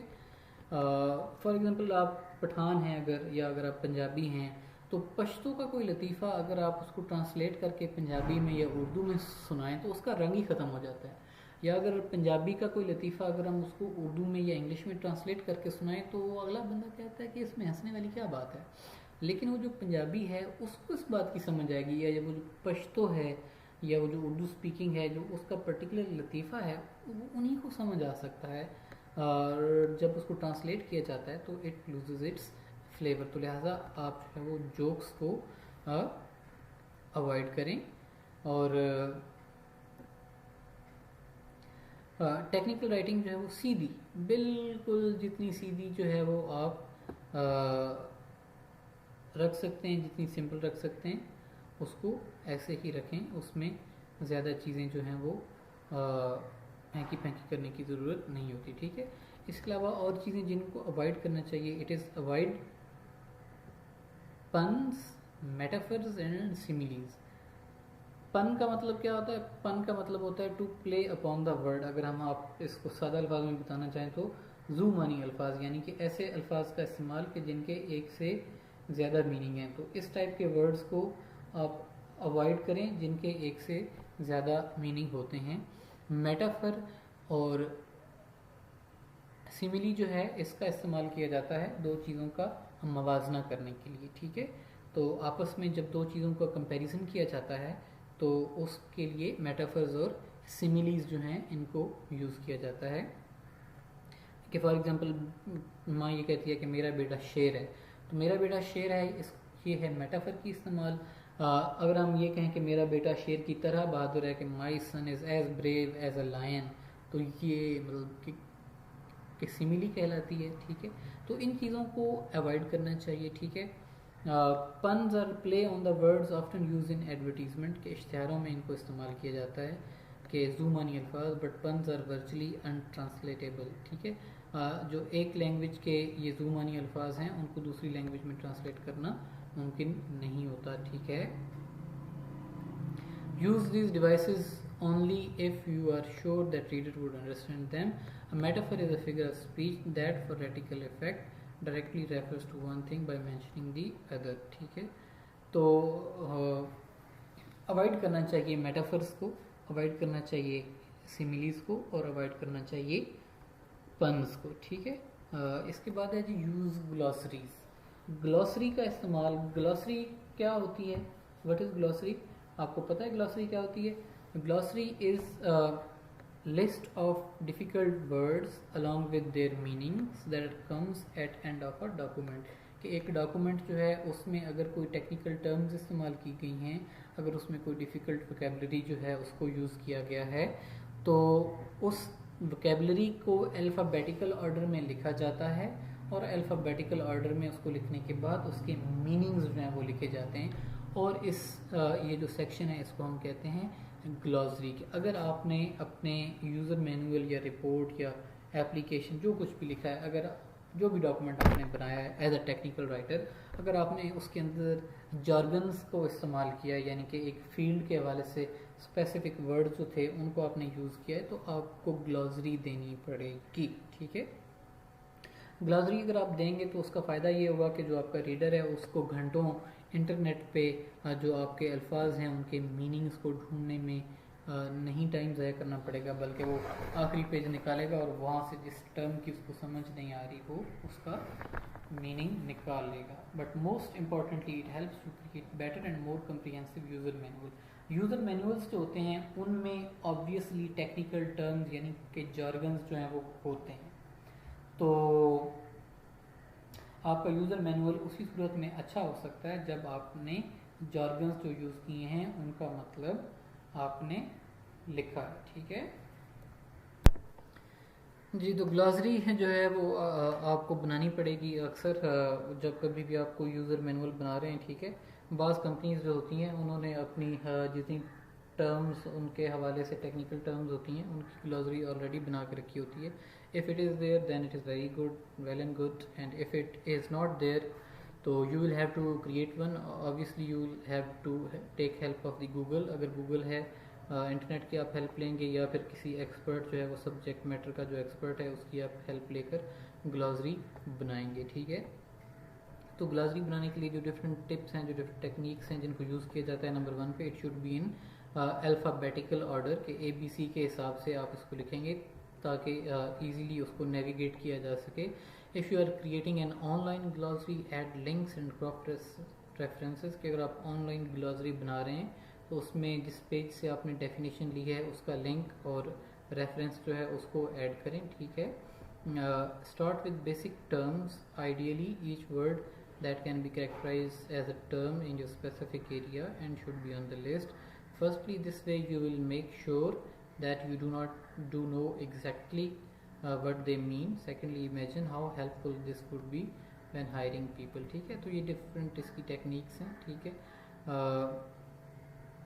जब कभी भी कोई ज़्यादा मुश्किल टर्म हो तो उसके लिए सब्जेक्ट मैटर के जो एक्सपर्ट हैं उनके साथ जो है वो आप रब्ता कर लें पहले, क्योंकि ज़्यादा डेफिनेशंस होती हैं. तो जो मोस्ट अप्रोप्रिएट डेफिनेशन है उसको आप इस्तेमाल करें. Just a piece of tiny advice for the person with experience. If you come up with a term or to add or some addition to an article, do it right away and write it down somewhere, otherwise you will 100% forget this. जो भी चीज़ आपको लगता है कि इसको add करना है वो अगर आपके सामने आती है तो उसको फ़ौरन ही नोट कर लें, वरना आप उसको भूल जाएंगे. एक और चीज़ जो है आपकी लैंग्वेज को अच्छा बनाने के लिए, खूबसूरत बनाने के लिए और ईज़िली अंडरस्टैंडेबल बनाने के लिए, it is that you should use relative pronouns. के रिलेटिव प्रोनाउंस जो हैं उनका आप इस्तेमाल करें. रिलेटिव प्रोनाउंस में हु, हुम, हुज, विच और दैट जो है ये आते हैं. ठीक है, और रिलेटिव प्रोनाउंस जो हैं ये सेंटेंस की अंडरस्टैंडिंग जो है उसको ज़्यादा डेवलप करते हैं. एग्जाम्पल्स नीचे लिखी हैं कि एक सेंटेंस ये है, a fire alarm losing power will beep, और a fire alarm that is losing power will beep जो है इसमें ज़्यादा क्लैरिटी है ऊपर वाले सेंटेंस की निस्बत. The switches found defective were replaced. The switches that were found defective were replaced. तो that का इस्तेमाल जब हुआ है तो इसमें ज़्यादा क्लैरिटी आ गई है as compare to the sentence कि जिसमें that का इस्तेमाल नहीं किया गया. ठीक है, इसके अलावा जी अवॉइड यूजिंग होमोफोन्स. होमोफोन्स वो वर्ड्स होते हैं कि जिनकी एक जैसी ही आवाज़ होती है लेकिन मीनिंग उनका जो है वो डिफरेंट होता है. ठीक है, एग्जाम्पल अगर आपको होमोफोन की देना चाहूँ, ठीक है, तो ये नीचे लिखी हुई भी है, लेकिन एक एग्जाम्पल है फ्लावर एंड फ्लावर. FLOUR जो है उसको भी फ्लावर पढ़ते हैं और FLOWER उसको भी फ्लावर पढ़ते हैं. अब FLOWER फ्लावर उसका मतलब फूल है और FLOUR फ्लावर जो है उसका मतलब क्या है, आटा. ठीक है, पेयर पेयर पेयर का मतलब जोड़ा और दूसरी फेयर जो है उसका मतलब नाशपाती. ठीक है, पीक, पिक, पीक. अब ये पीक जो है इसका मतलब और है.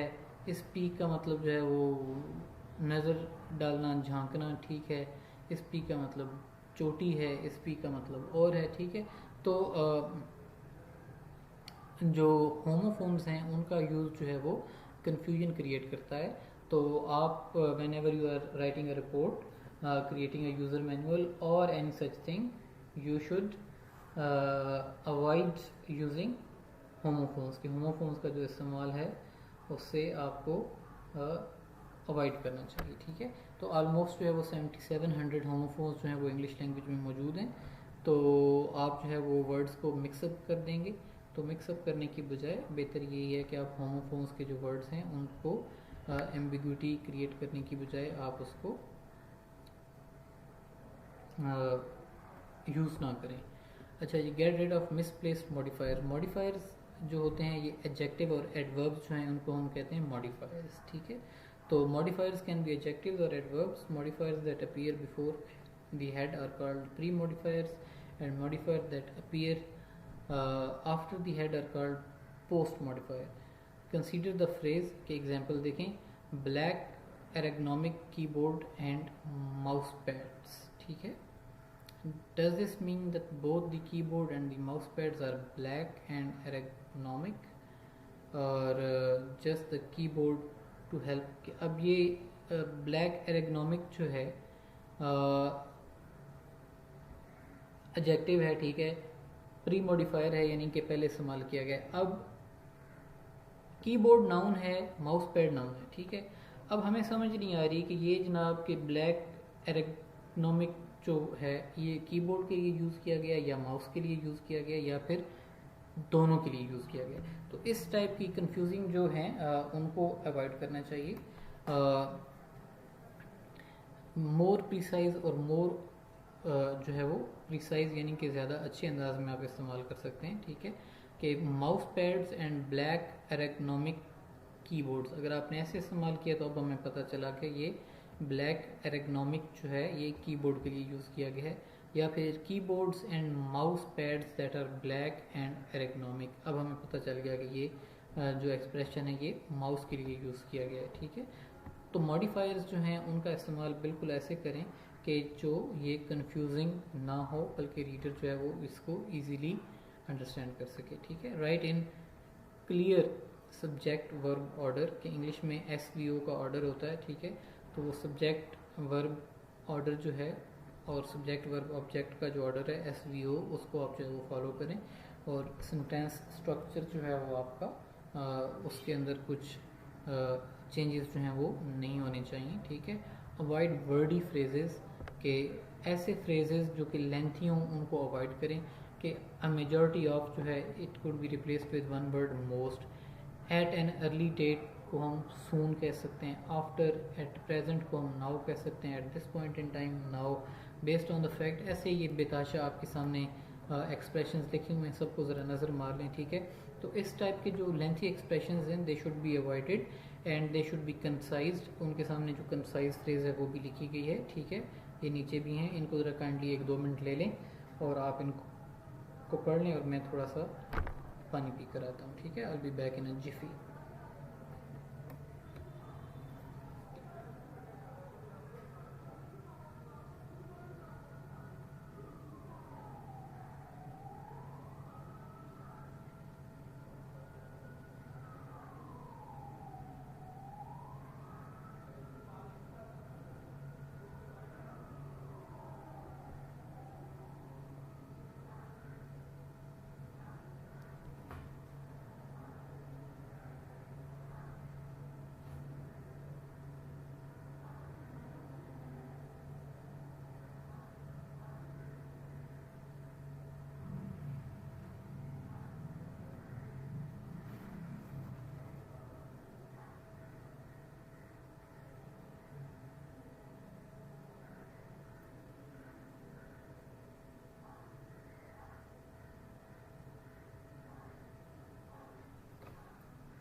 जी उम्मीद है आपने इन एक्सप्रेशंस को पढ़ लिया होगा, ठीक है।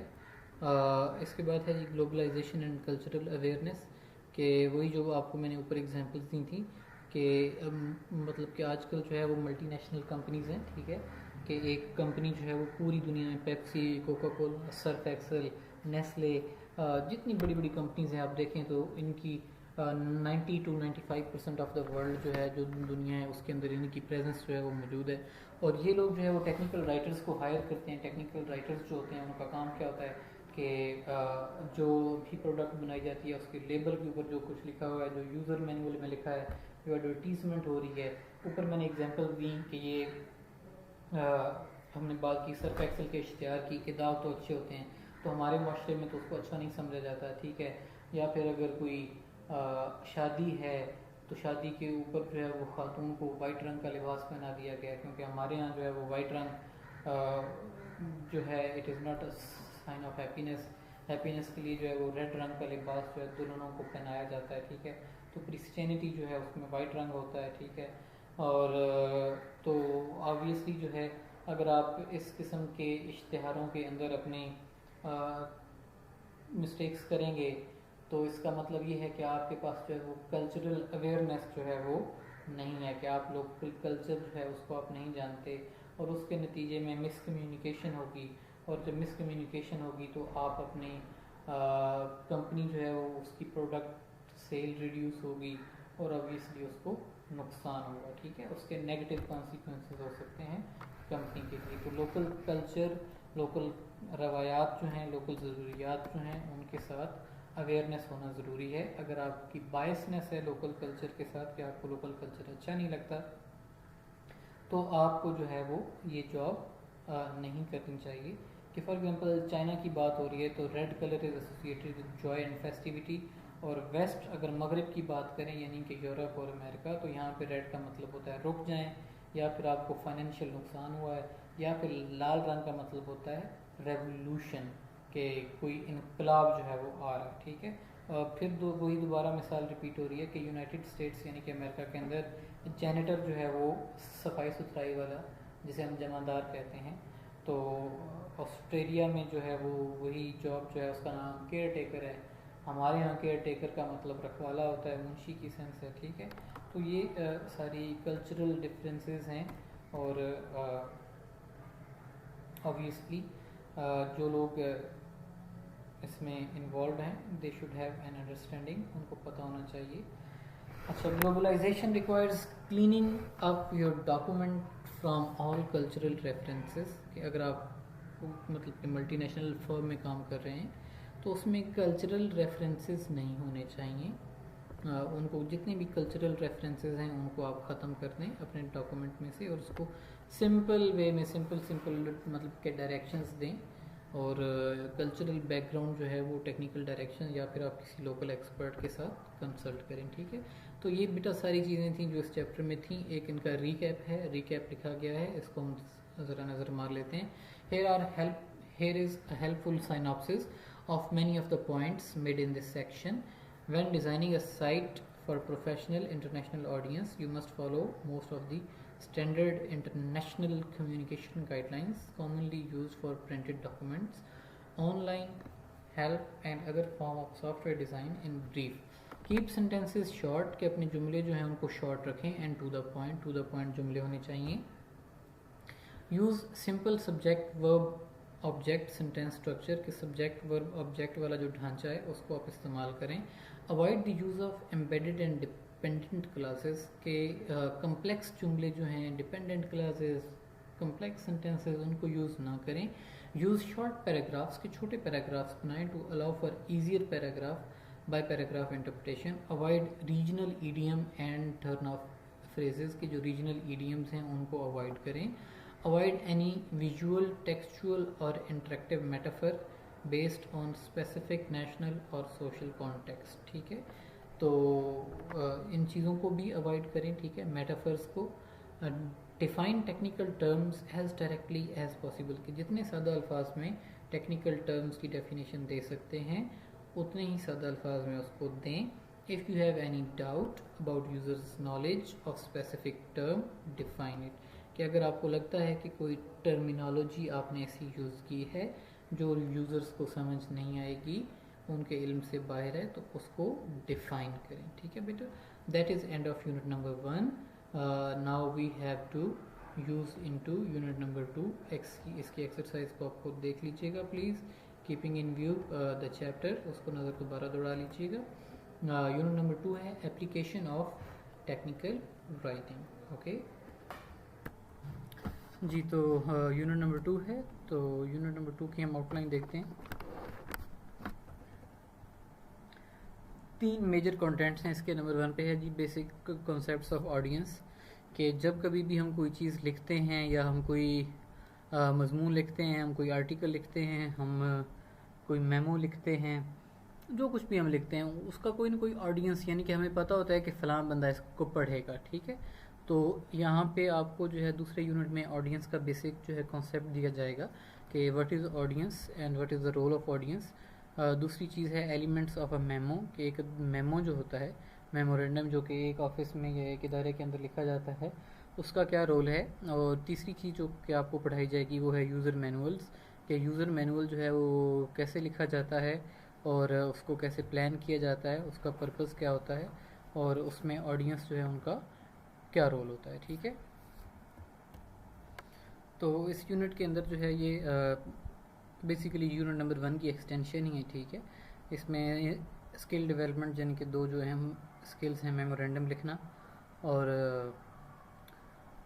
यूज़र मैनुअल बनाना, वो आपको सिखाए जाएंगे। इसके अलावा आपको जो है वो ऑडियंस का बैकग्राउंड दिया जाएगा कि ऑडियंस क्या होती है और ऑडियंस की अहमियत क्या होती है। ठीक है, तो अगर हम मतलब कि बात करें बेसिक कॉन्सेप्ट के व्हाट एन ऑडियंस इज़, तो मैं आपको एक मतलब कि एग्जांपल देता चलूँ कि ऑडियंस की अहमियत क्या होती है जब कभी भी हम कोई काम करने जा रहे होते हैं या whenever we are writing something, तो ऑडियंस जो है it has its own importance, इसकी बहुत ज़्यादा अहमियत होती है। इसकी एग्जांपल मैं आपको ऐसे देकर समझाना चाहूँगा कि एक 7 साल का जो बच्चा है, अगर आप उसको जो है वो इस चीज़ के बारे में बताना शुरू कर दें कि जब आप जॉब के लिए इंटरव्यू देने जाओगे तो इंटरव्यू में आपको जो है वो फॉर्मल ड्रेसिंग पहन कर जानी है, आपने जो है वो मूड ऑफ द इंटरव्यूअर जो है उसके साथ चलना है। ठीक है, अगर वो हंस रहे हैं तो आपको हंसना है, अगर वो सीरियस हैं तो आपको सीरियस रहना है, तो वो 7 साल का बच्चा इस चीज़ में इंटरेस्ट शो नहीं करेगा। ठीक है, ऑन दी अदर हैंड एक फ्रेश ग्रेजुएट है जिसने अभी अभी अपनी जो है वो मास्टर्स की डिग्री कंप्लीट की है, अगर आप उसके साथ इस चीज़ पे बात करेंगे, उसको समझाने की कोशिश करेंगे, तो he will be very attentive, वो बहुत ज़्यादा अटेंटिव होगा। ऑन दी अदर हैंड वो जो 7 साल का बच्चा है उसका इंटरेस्ट आप उस वक्त ले सकते हैं जब आप उसको कोई स्टोरी सुनाना शुरू कर दें, तो वो फिर उसमें इंटरेस्ट लेगा कि हाँ भी मुझे जो है वो स्टोरी सुनाई जा रही है। ठीक है, तो ऑडियंस जो होती है उसको मद्देनज़र रखते हुए हमने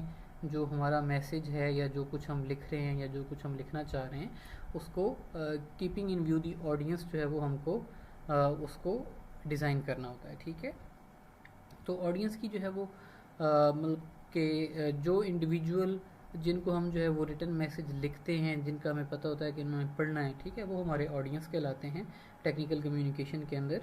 और जो ऑर्गेनाइजेशंस का ढांचा होता है, एक अगर हम ऑर्गेनाइजेशन की बात करें तो ऑर्गेनाइजेशन के अंदर जब आप किसी ऑर्गेनाइजेशन या किसी इदारे या किसी कंपनी को कोई लेटर लिखते हैं, तो वो लेटर जो होता है वो उस एक बंदे के लिए मतलब पूरी कंपनी के हर एक जो मेंबर है, एम्प्लॉय है, उसने नहीं पढ़ना होता, बल्कि उसके लिए ख़ास 1-2 लोग होते हैं जो कि डिजिग्नेटेड होते हैं, जिनकी पोस्ट होती है, और उन्होंने ही उस पोस्ट को, उस लेटर को, उस ईमेल को पढ़ना होता है। ठीक है, तो हमें उन लोगों को मद्देनज़र रखते हुए अपनी टेक्निकल कम्युनिकेशन जो है उसको ऑर्गेनाइज करना चाहिए। इसके अलावा हमें इडियोसिंक्रेसीज जो हैं अपनी टारगेटेड ऑडियंस जो है उसका ख्याल रखना चाहिए। इडियोसिंक्रेसी का मतलब ये है कि हर एक शख्स की अलग से आदत होती हैं, ज़ाती आदत, तो उस चीज़ को वो मतलब के बाज़ लोग जो होते हैं वो स्केप्टिकल होते हैं। स्केप्टिकल का मतलब ये होता है कि वो हर चीज़ को शक की निगाह से देखते हैं, हर चीज़ पे मतलब क्वेश्चन करते हैं। बाज़ लोग जो होते हैं वो रिसेप्टिव होते हैं, यानी कि जो चीज़ उनको बताई जाती है वो उस पर ना सवाल करते हैं ना कोई मतलब क्वेश्चन करते हैं, वो उसको चुपचाप जो है वो सुन लेते हैं। ठीक है, तो हमें जब कभी भी हम टेक्निकल कम्युनिकेशन में इन्वॉल्व हों तो हमारे लिए बेहतर यही होता है that we should take into account कि हमारे जो ऑडियंस हैं उनका एजुकेशनल लेवल, उनका साइकोलॉजिकल लेवल, उनका सोशल लेवल, उनका कल्चरल बैकग्राउंड जो है वो क्या है। तो उनकी प्रोफाइल एक अदद बना लेनी चाहिए, ठीक है। वो प्रोफाइल हमें हेल्प करती है ऑडियंस को मतलब के टारगेट करने में, ठीक है। तो ऑडियंस जो होती है हमारी उसके बारे में बेसिक क्वेश्चंस जो कि हमें पूछने चाहिए वो ये हैं कि हाउ मच ही और शी नोज़, कि उसके पास कितना इल्म है जिस मौजू पे बात हो रही है। व्हाट डज़ ही और शी एक्सपेक्ट्स, कि वो किस चीज़ की उम्मीद रखते हैं। फॉर एग्जांपल आप कोई मतलब के प्रपोजल बना रहे हैं अपनी कंपनी के लिए, ठीक है। तो अगर तो आप ये समझते हैं कि आपके प्रपोजल को जो है वो जो कंज्यूमर है उसने पढ़ना है, तो आपको प्रपोजल में इस चीज़ का ख्याल रखना पड़ेगा कि मुझे इस प्रपोजल में कंज्यूमर का मतलब कि बेनिफिट जो है उसको हाईलाइट करना है कि कंज्यूमर को हमारी प्रोडक्ट ख़रीदने में क्या फ़ायदा होगा, ठीक है, और उसको क्या बचत हो रही है और कैसे उसकी ज़िंदगी जो है वो आसान हो रही है। अगर वही प्रपोज़ल हम अपनी कंपनी के जो ऑनर्स हैं उनके लिए बना रहे हैं, तो हमें उनको मद्देनज़र रखना है कि भाई ऑनर्स का इंटरेस्ट तो हमेशा प्रॉफिट में होता है। तो उनको मुतमिन करना कि अगर हम ये प्रोडक्ट लॉन्च करेंगे तो इसमें जो है वो कंपनी को या आपको इतना प्रॉफिट इसके अंदर होगा, ठीक है। तो ऑडियंस जो है उसकी ऑडियंस एनालिसिस उसकी बहुत ज़्यादा अहमियत है, ठीक है। विच ऑर्गेनाइजेशनल बैकग्राउंड डज ही और शी बिलोंग टू, कि उनका किस ऑर्गेनाइजेशन से ताल्लुक़ है, उनका किस किस्म का एक्सपीरियंस है, उनका सोशल और कल्चरल बैकग्राउंड क्या है। इज़ शी वन पर्सन और अ ग्रुप ऑफ और सेवरल ग्रुप्स, कि ये एक बंदा है जो मेरा ऑडियंस है या कि पूरा ग्रुप है या फिर ढेर सारे ग्रुप्स हैं, ठीक है। तो इन चीज़ों का जायज़ा लेना ज़रूरी है। दूसरी चीज़ है जी demographic characteristics of an audience. Demography जो होती है इससे मुराद ये होता है कि अफराद को या फिर आबादी को तकसीम करना विद रिस्पेक्ट टू एज, के उनकी उम्र के लिहाज से तकसीम करना, एथनिसिटी यानी कि उनकी नस्ल के हिसाब से, सेक्स यानी कि जेंडर के मेल हैं ये या फीमेल हैं उस हिसाब से उनको तकसीम करना, ठीक है। When the sender focuses on these character he she gets the awareness of the audience which prevents him or her from stereotyping, ठीक है। तो हमें जो है वो इस चीज़ का ख्याल रखना चाहिए। मिसाल नीचे दी गई है, if the sender has to write a complaint letter to a young person with little organizational experience and uses negative expressions in his or her message, it may irritate the reader and there is possibility of severe reaction from the audience। कि अगर आप किसी नौजवान शख्स को जो कि ज़्यादा एक्सपीरियंस नहीं है उसको लेटर ऑफ कंप्लेंट लिख रहे हैं और उसमें आपने कुछ नेगेटिव एक्सप्रेशन यूज़ कर दिए हैं, तो तवक्को करें कि वहाँ से आपको जो है वो सख्त किस्म का रिएक्शन वहाँ से मिलेगा, ठीक है। तो ऐसे ही हर एक इंडिविजुअल जो है उसकी नेचर को मद्देनज़र रखते हुए जो मतलब कम्युनिकेशन हमारी होती है टेक्निकल कम्युनिकेशन उसको हम मोल्ड करते हैं, हम उसको ढाल लेते हैं, ठीक है। In the same way dealing with a young man is different from dealing with a young woman, कि नौजवान मर्द से बात करना नौजवान औरत से बात करने से मुख्तलिफ है क्योंकि दोनों का एटीट्यूड जो है वो डिफरेंट होता है। Likewise an individual with greater organisational experience में react differently than a person with lesser experience, के एक ऐसा शख्स जिसका ज़्यादा ऑर्गेनाइजेशनल एक्सपीरियंस होता है उसका रिएक्शन एक ऐसे शख्स की निस्बत कि जिसका लेस एक्सपीरियंस है डिफरेंट होगा, ठीक है। फिर एथनिक बैकग्राउंड्स होते हैं कि नस्ल किस नस्ल से आपका ताल्लुक़ है, किस रेस से आपका ताल्लुक़ है, वो चीज़ जो है वो अलग से मैटर करती है। रोल ऑफ ऑडियंस, के ऑडियंस का किरदार क्या होता है। Some time the audience is one person और अ ग्रुप, के बाज़ बात ऑडियंस जो है वो एक शख्स पे मुश्तमिल हो सकती है या फिर एक पूरा ग्रुप हो सकता है। In other situations there may be more groups of an audience and every type of audience has a role to play. It is like actors performing their roles in a story, drama or movie. It is a possibility of the sender to frame the audience according to the role he or she has to play in this particular communication. For example, if a sales promotion officer has to design an advertisement for a machine, he or she has 3 different audiences with different roles। कि अगर आप salesman हैं और आपने एक machine design and advertisement के आपने एक इश्तिहार डिज़ाइन करना है मशीन का, तो आपकी 3 किस्म के ऑडियंस हैं। फर्स्टली दी कस्टमर्स, नंबर 1 पे कि आपके कस्टमर आपके ऑडियंस हैं कि ये वो लोग हैं जिन्होंने आपकी प्रोडक्ट जो है वो ख़रीदनी है। दूसरे नंबर पे जो है वो कंपनी के मालिक, ऑनर्स जो हैं वो आपके ऑडियंस हैं, वो are suppose to be satisfied with the material included in the advertisement, कि जिनको आपको सेटिस्फाई करना लाजमी है, ठीक है।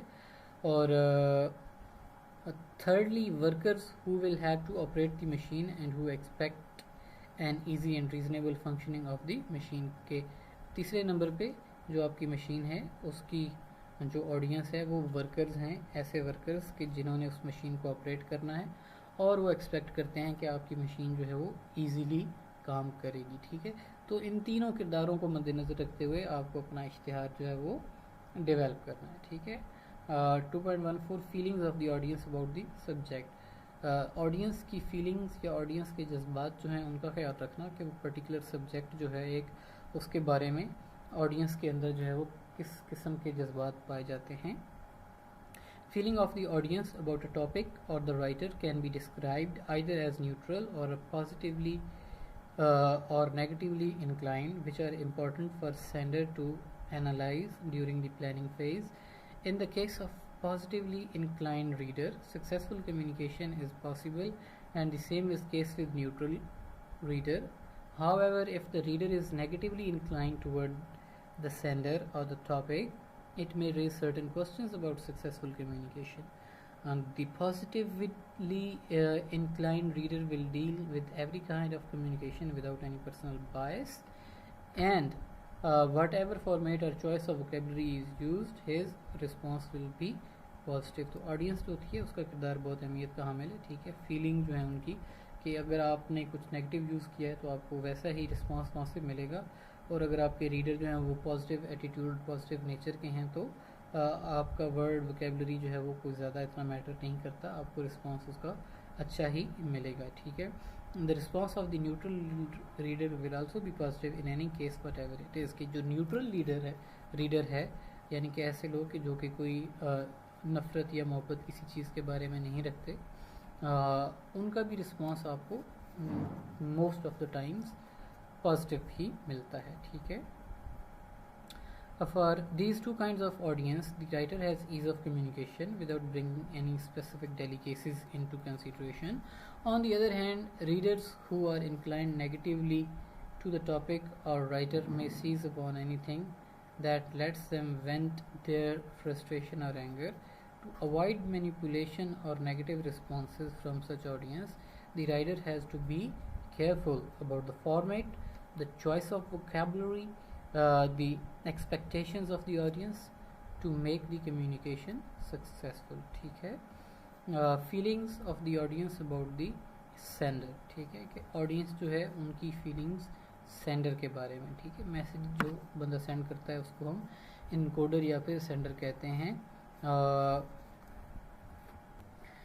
तो जो कुछ भी आप लिख रहे हैं, आप चाहे प्रपोजल लिख रहे हैं, डॉक्यूमेंटेशन लिख रहे हैं, ऑब्वियसली उसमें आपके ऑडियंस होते हैं, और जब ऑडियंस आपका मैसेज पढ़ते हैं, if it is written correctly and if it is written in correct language, you have not committed any mistakes, any blunders, तो जो ऑडियंस हैं उनकी फीलिंग्स आपकी जानिब, जो राइटर है उसकी जानिब जो है वो पॉजिटिव होती हैं। And if there has been any negligence, के आपने जो है वो कोई निगलिजेंस की है, कोई कोताही हुई है, तो आपका नेगेटिव इंप्रेशन आपकी ऑडियंस के ऊपर जो है वो पड़ता है, ठीक है। तो सक्सेसफुल कम्युनिकेशन जो होती है, it depends upon effective technical communication, कि आपने कोई मिस्टेक्स वगैरह नहीं की और आपने सारी चीज़ों का ख्याल जो है वो अच्छे तरीके से रखा है। The expectations of the reader about from, कि जो रीडर है उसको क्या तवक्को होती है उस बंदे से कि जिसने ये कम्युनिकेशन जो है वो लिखी है।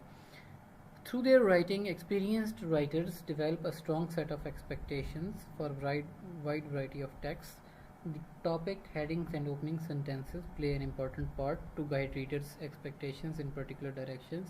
कि जो आपकी headings होती हैं, जो opening sentences होते हैं, वो बड़ा अहम किरदार अदा करते हैं आपकी रीडर की अटेंशन को गेन करने के लिए और उसके जहन को डायरेक्शन देने के लिए। It is very clear that readers base their expectations on what writers wants to say, and psychologically it should bring benefit for them. Sometimes technical writers choose to play on these expectations, they may decisively inspire readers to visualize that they are writing one kind of text and then switch part way through. However, sometimes writers use their readers' prospects to lead what fundamentals they include in a text, how they are going to put it together, and what effects they are trying to achieve. Such writings may include narrative style based story description, exploratory on other forms of writing are as follows: problem solving writing, argumentative writing, investigative, evaluative के different types of writings हैं जिनको जो है वो writers employ करते हैं और हर एक फॉर्म ऑफ राइटिंग जो है उसके साथ जो रीडर है उसकी डिफरेंट एक्सपेक्टेशंस होती हैं. अगर आर्गूमेंटेटिव राइटिंग का ऐसे आपने कुछ शुरू किया है पढ़ना तो आप एक्सपेक्ट करते हैं कि at the end of the day जब ये ख़त्म होगा मज़मून, आप इसको पढ़ना ख़त्म करेंगे तो कुछ ना कुछ जो है वो आपकी राय डेवलप होगी एक पर्टिकुलर टॉपिक के बारे में. टास्क ऑफ द ऑडियंस की जो ऑडियंस है उसका टास्क क्या है, उसका काम क्या है. PACS जो है वो पर्पस, ऑडियंस, कॉन्टेक्स्ट, स्ट्रेटजी. जी ऑडियंस जो होती है उसका काम होता है कि वो जब कोई मैसेज जो है if it has been received and when it has been received the audience is suppose to reply back. कि ऑडियंस का ये काम होता है कि वो आंसर करे, रिप्लाई करे, फीडबैक दे. ठीक है. टेक्निकल राइटर्स जो होते हैं वो अपने मैसेज को इनकोड का मतलब होता है लिखना. ठीक है. भेजना या मतलब कि पैगाम लिखना, उसको इनकोडिंग कहते हैं. तो ऑडियंस जो है उनका काम है डीकोड करना. अब कम्युनिकेशन जो है you need to understand about this कि communication is not a one way process. One way process से मुराद है कि एक ही जानिब से जो है वो गुफ्तगू नहीं होती रहती, बल्कि it is a two way process कि हम मतलब के लेटर भेजते हैं या हम गुफ्तगू करते हैं और अगला बंदा हमें उसका रिस्पांस देता है. ठीक है.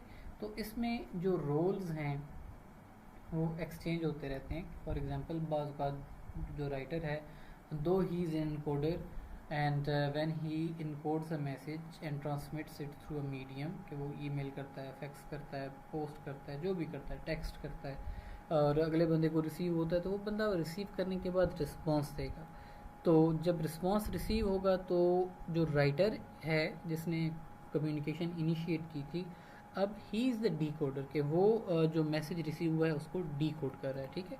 तो कम्युनिकेशन मतलब कि continuous, it is a continuous process and it is a two way process. ठीक है. तो ऑडियंस और लिसनर्स जो हैं उनका बेसिक काम क्या है? उनका बेसिक काम है फीडबैक मुहैया करना. ठीक है. रिस्पांस देना. फीडबैक जो है अगर तो नेगेटिव होगा कि if you are the audience और आपको जो है वो कोई मैसेज रिसीव होता है एंड आप जो है वो उसका नेगेटिव रिस्पांस करते हैं. ठीक है. तो if you respond negatively then जो राइटर है या वो शख्स जिसने कम्युनिकेशन इनिशिएट की थी वो हो सकता है वो इमोशनली हर्ट हो सकता है एनॉय हो जाए थोड़ा. And when he gets annoyed तो इन दी नेक्स्ट रिस्पॉन्स वो इम्पोर्टेंट डिटेल्स जो हैं, जो अहम डिटेल्स हैं या जो अहम इंफॉर्मेशन है जो कि आपके लिए हो सकता है ज़्यादा अहमियत रखती हो, वो उसको कम्प्लीटली आपके साथ शेयर नहीं करेगा, वो उसको कम्प्लीटली आपके साथ एक्सप्रेस नहीं करेगा. तो उसके इंटरेस्ट को कायम रखने के लिए it is responsibility of the audience, if you are the audience, कि अगर आप ऑडियंस हैं तो you should always respond positively. Negative response जो है वो आपको नहीं देना. अगर आप नेगेटिव रिस्पांस देंगे तो कम्युनिकेशन जो है it will not be an effective communication.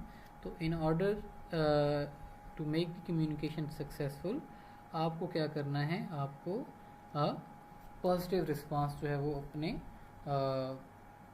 Encoder को सेंड करना है. जी नेक्स्ट हेडिंग है हमारे पास level of knowledge of the audience के. आपकी जो ऑडियंस है उनका नॉलेज का लेवल क्या है. ठीक है.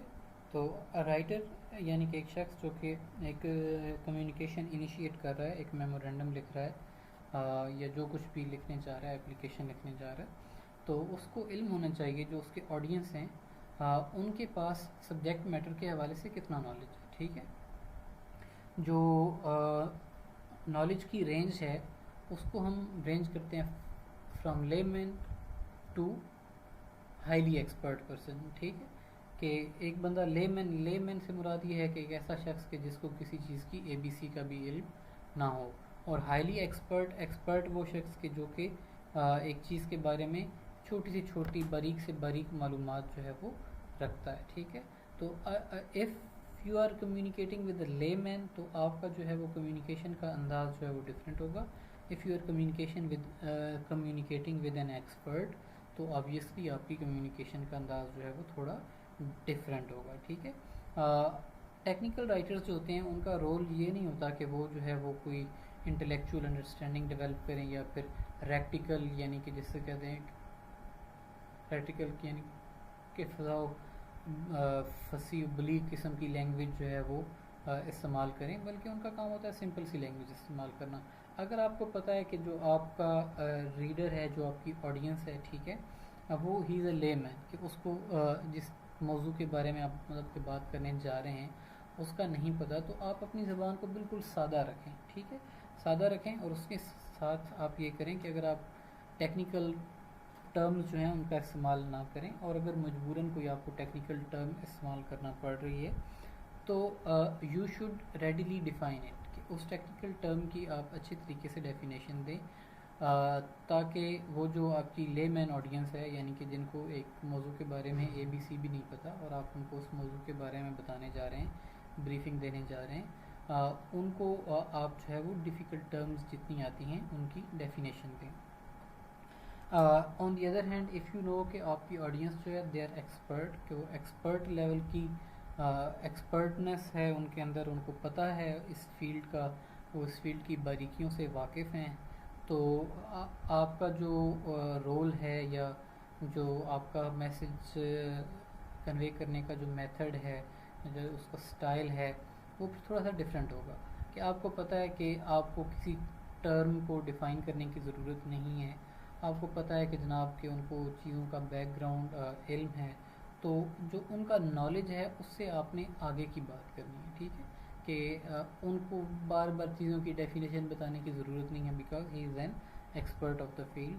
तो keeping in view the audience, आप जो है वो मैसेज को शेप करते हैं, उसको शेप करते हैं अपनी ऑडियंस के हिसाब से, कि ऑडियंस लेमैन है तो उसी हिसाब से आप सिंपल लैंग्वेज चूज़ करेंगे। If the audience is expert तो you can switch to bit of technical vocabulary, ठीक है। आखिरी हेडिंग है इस फील्ड की और हमारी आज के टॉपिक की, it is factors affecting this situation, के ऐसे कौन से अवामिल हैं जो कि कम्युनिकेशन पे, हमारी टेक्निकल कम्युनिकेशन पे जो है वो असरअंदाज हो सकते हैं। तो communication takes place in a certain context, कि एक ख़ास किस्म का कॉन्टेक्स्ट होता है, सियाक़ो सबाक़ होता है जिसमें कम्युनिकेशन होती है। And every context has its own requirements, कि हर एक सियाक़ो सबाक़ जो है उसकी कुछ अपनी ज़रूरियात होती हैं, ठीक है। However some factors are common in most communicative situations, लेकिन कुछ फैक्टर्स ऐसे हैं जो कि कॉमन होते हैं। 3 फैक्टर्स कॉमन है, ठीक है। एथोस का मतलब कि नंबर 1 पे राइटर है, पैथोस जो है वो ऑडियंस है, और लोगोस जो है वो इसका कॉन्टेक्स्ट है, कि किस कॉन्टेक्स्ट में क्या बात हो रही है, कौन बात कर रहा है और कौन बात को सुनने वाला है, ठीक है। In this respect the relationship between communicators range between informal to highly formal, के वो लोग जो कि आपस में के बात कर रहे हैं किसी लेवल की, उनका जो आपस में रिलेशन है, it can range from being informal, कि आप जो है वो एक दूसरे के दोस्त हैं, बचपन के जिगरी यार हैं और आप आपस में गुफ्तगू कर रहे हैं, यहाँ से लेके हाईली फॉर्मल तक, कि आप 2 ममालिक के जो है वो प्राइम मिनिस्टर हैं और आप आपस में गुफ्तगू कर रहे हैं, ठीक है। तो इनफॉर्मल से लेके हाईली फॉर्मल तक आपका रिलेशन हो सकता है। If the communication takes place on top level and low level management within organization, their roles are predetermined and both have to follow the same. अगर एक इदारे में टॉप मैनेजमेंट और लोअर मैनेजमेंट के बीच में मीटिंग हो रही है, तो लोअर मैनेजमेंट को पता है कि उनका रोल ये है कि उन्होंने यस सर बोलना है, ठीक है। तो उसमें जो है वो उनका रोल प्री डिटरमेंट होता है, ठीक है। ऑन दी अदर हैंड, लेकिन दूसरी जानिब अगर दो कंपनीज़ के जनरल मैनेजर्स जो हैं उनके बीच में गुफ्तगू हो रही है, ठीक है। तो वहाँ पे जो है वो रोल जो है वो आपके नॉलेज, आपके मेथड ऑफ कम्युनिकेशन उसके हिसाब से चेंज हो सकता है, कि एक बंदा जो सुपीरियर टोन इख्तियार कर सकता है, एक बंदा पैसिव हो सकता है, एक बंदा जो है वो इनक्लूसिव हो सकता है, स्केप्टिकल हो सकता है, ठीक है। तो इसके वेरियस के फैक्टर्स होते हैं। For example time, motivation, abnormal situation कोई हो भी, एक्सपेंस, वर्क एक्सपीरियंस, कितना एक्सपीरियंस है, एजुकेशनल लेवल क्या है, मोटिवेटेड कितने हैं, स्ट्रेस लेवल कितना है, अर्जेंसी यानी कि इस सिचुएशन जो है उसमें कितनी अर्जेंट डिमांड है आपकी, ठीक है, कितना जल्दी आपको मसाइल को हल करना है। तो ये सारी चीज़ें मतलब के मैटर करती हैं। Policy makers and decision makers or persons on high level of organizational structure need to exercise control over these factors, because if these factors are not controlled they may create hurdles in way of communication। के जो higher level की management है उनका ये काम है, उनका ये फरीज़ा है कि वो ये जो सारे फैक्टर्स हैं इनके ऊपर कंट्रोल करें, और अगर वो कंट्रोल नहीं करेंगे तो ऑब्वियसली कम्युनिकेशन की राह में जो हर्डल्स हैं, रुकावटें जो हैं वो लाक हो सकती हैं। तो they need to exercise control over all these factors that can affect communication. Okay बेटा, this is the end of lecture number 1 of this technical communication or basics of technical communication. So I will see you tomorrow inshallah. Take care and Allah Hafiz.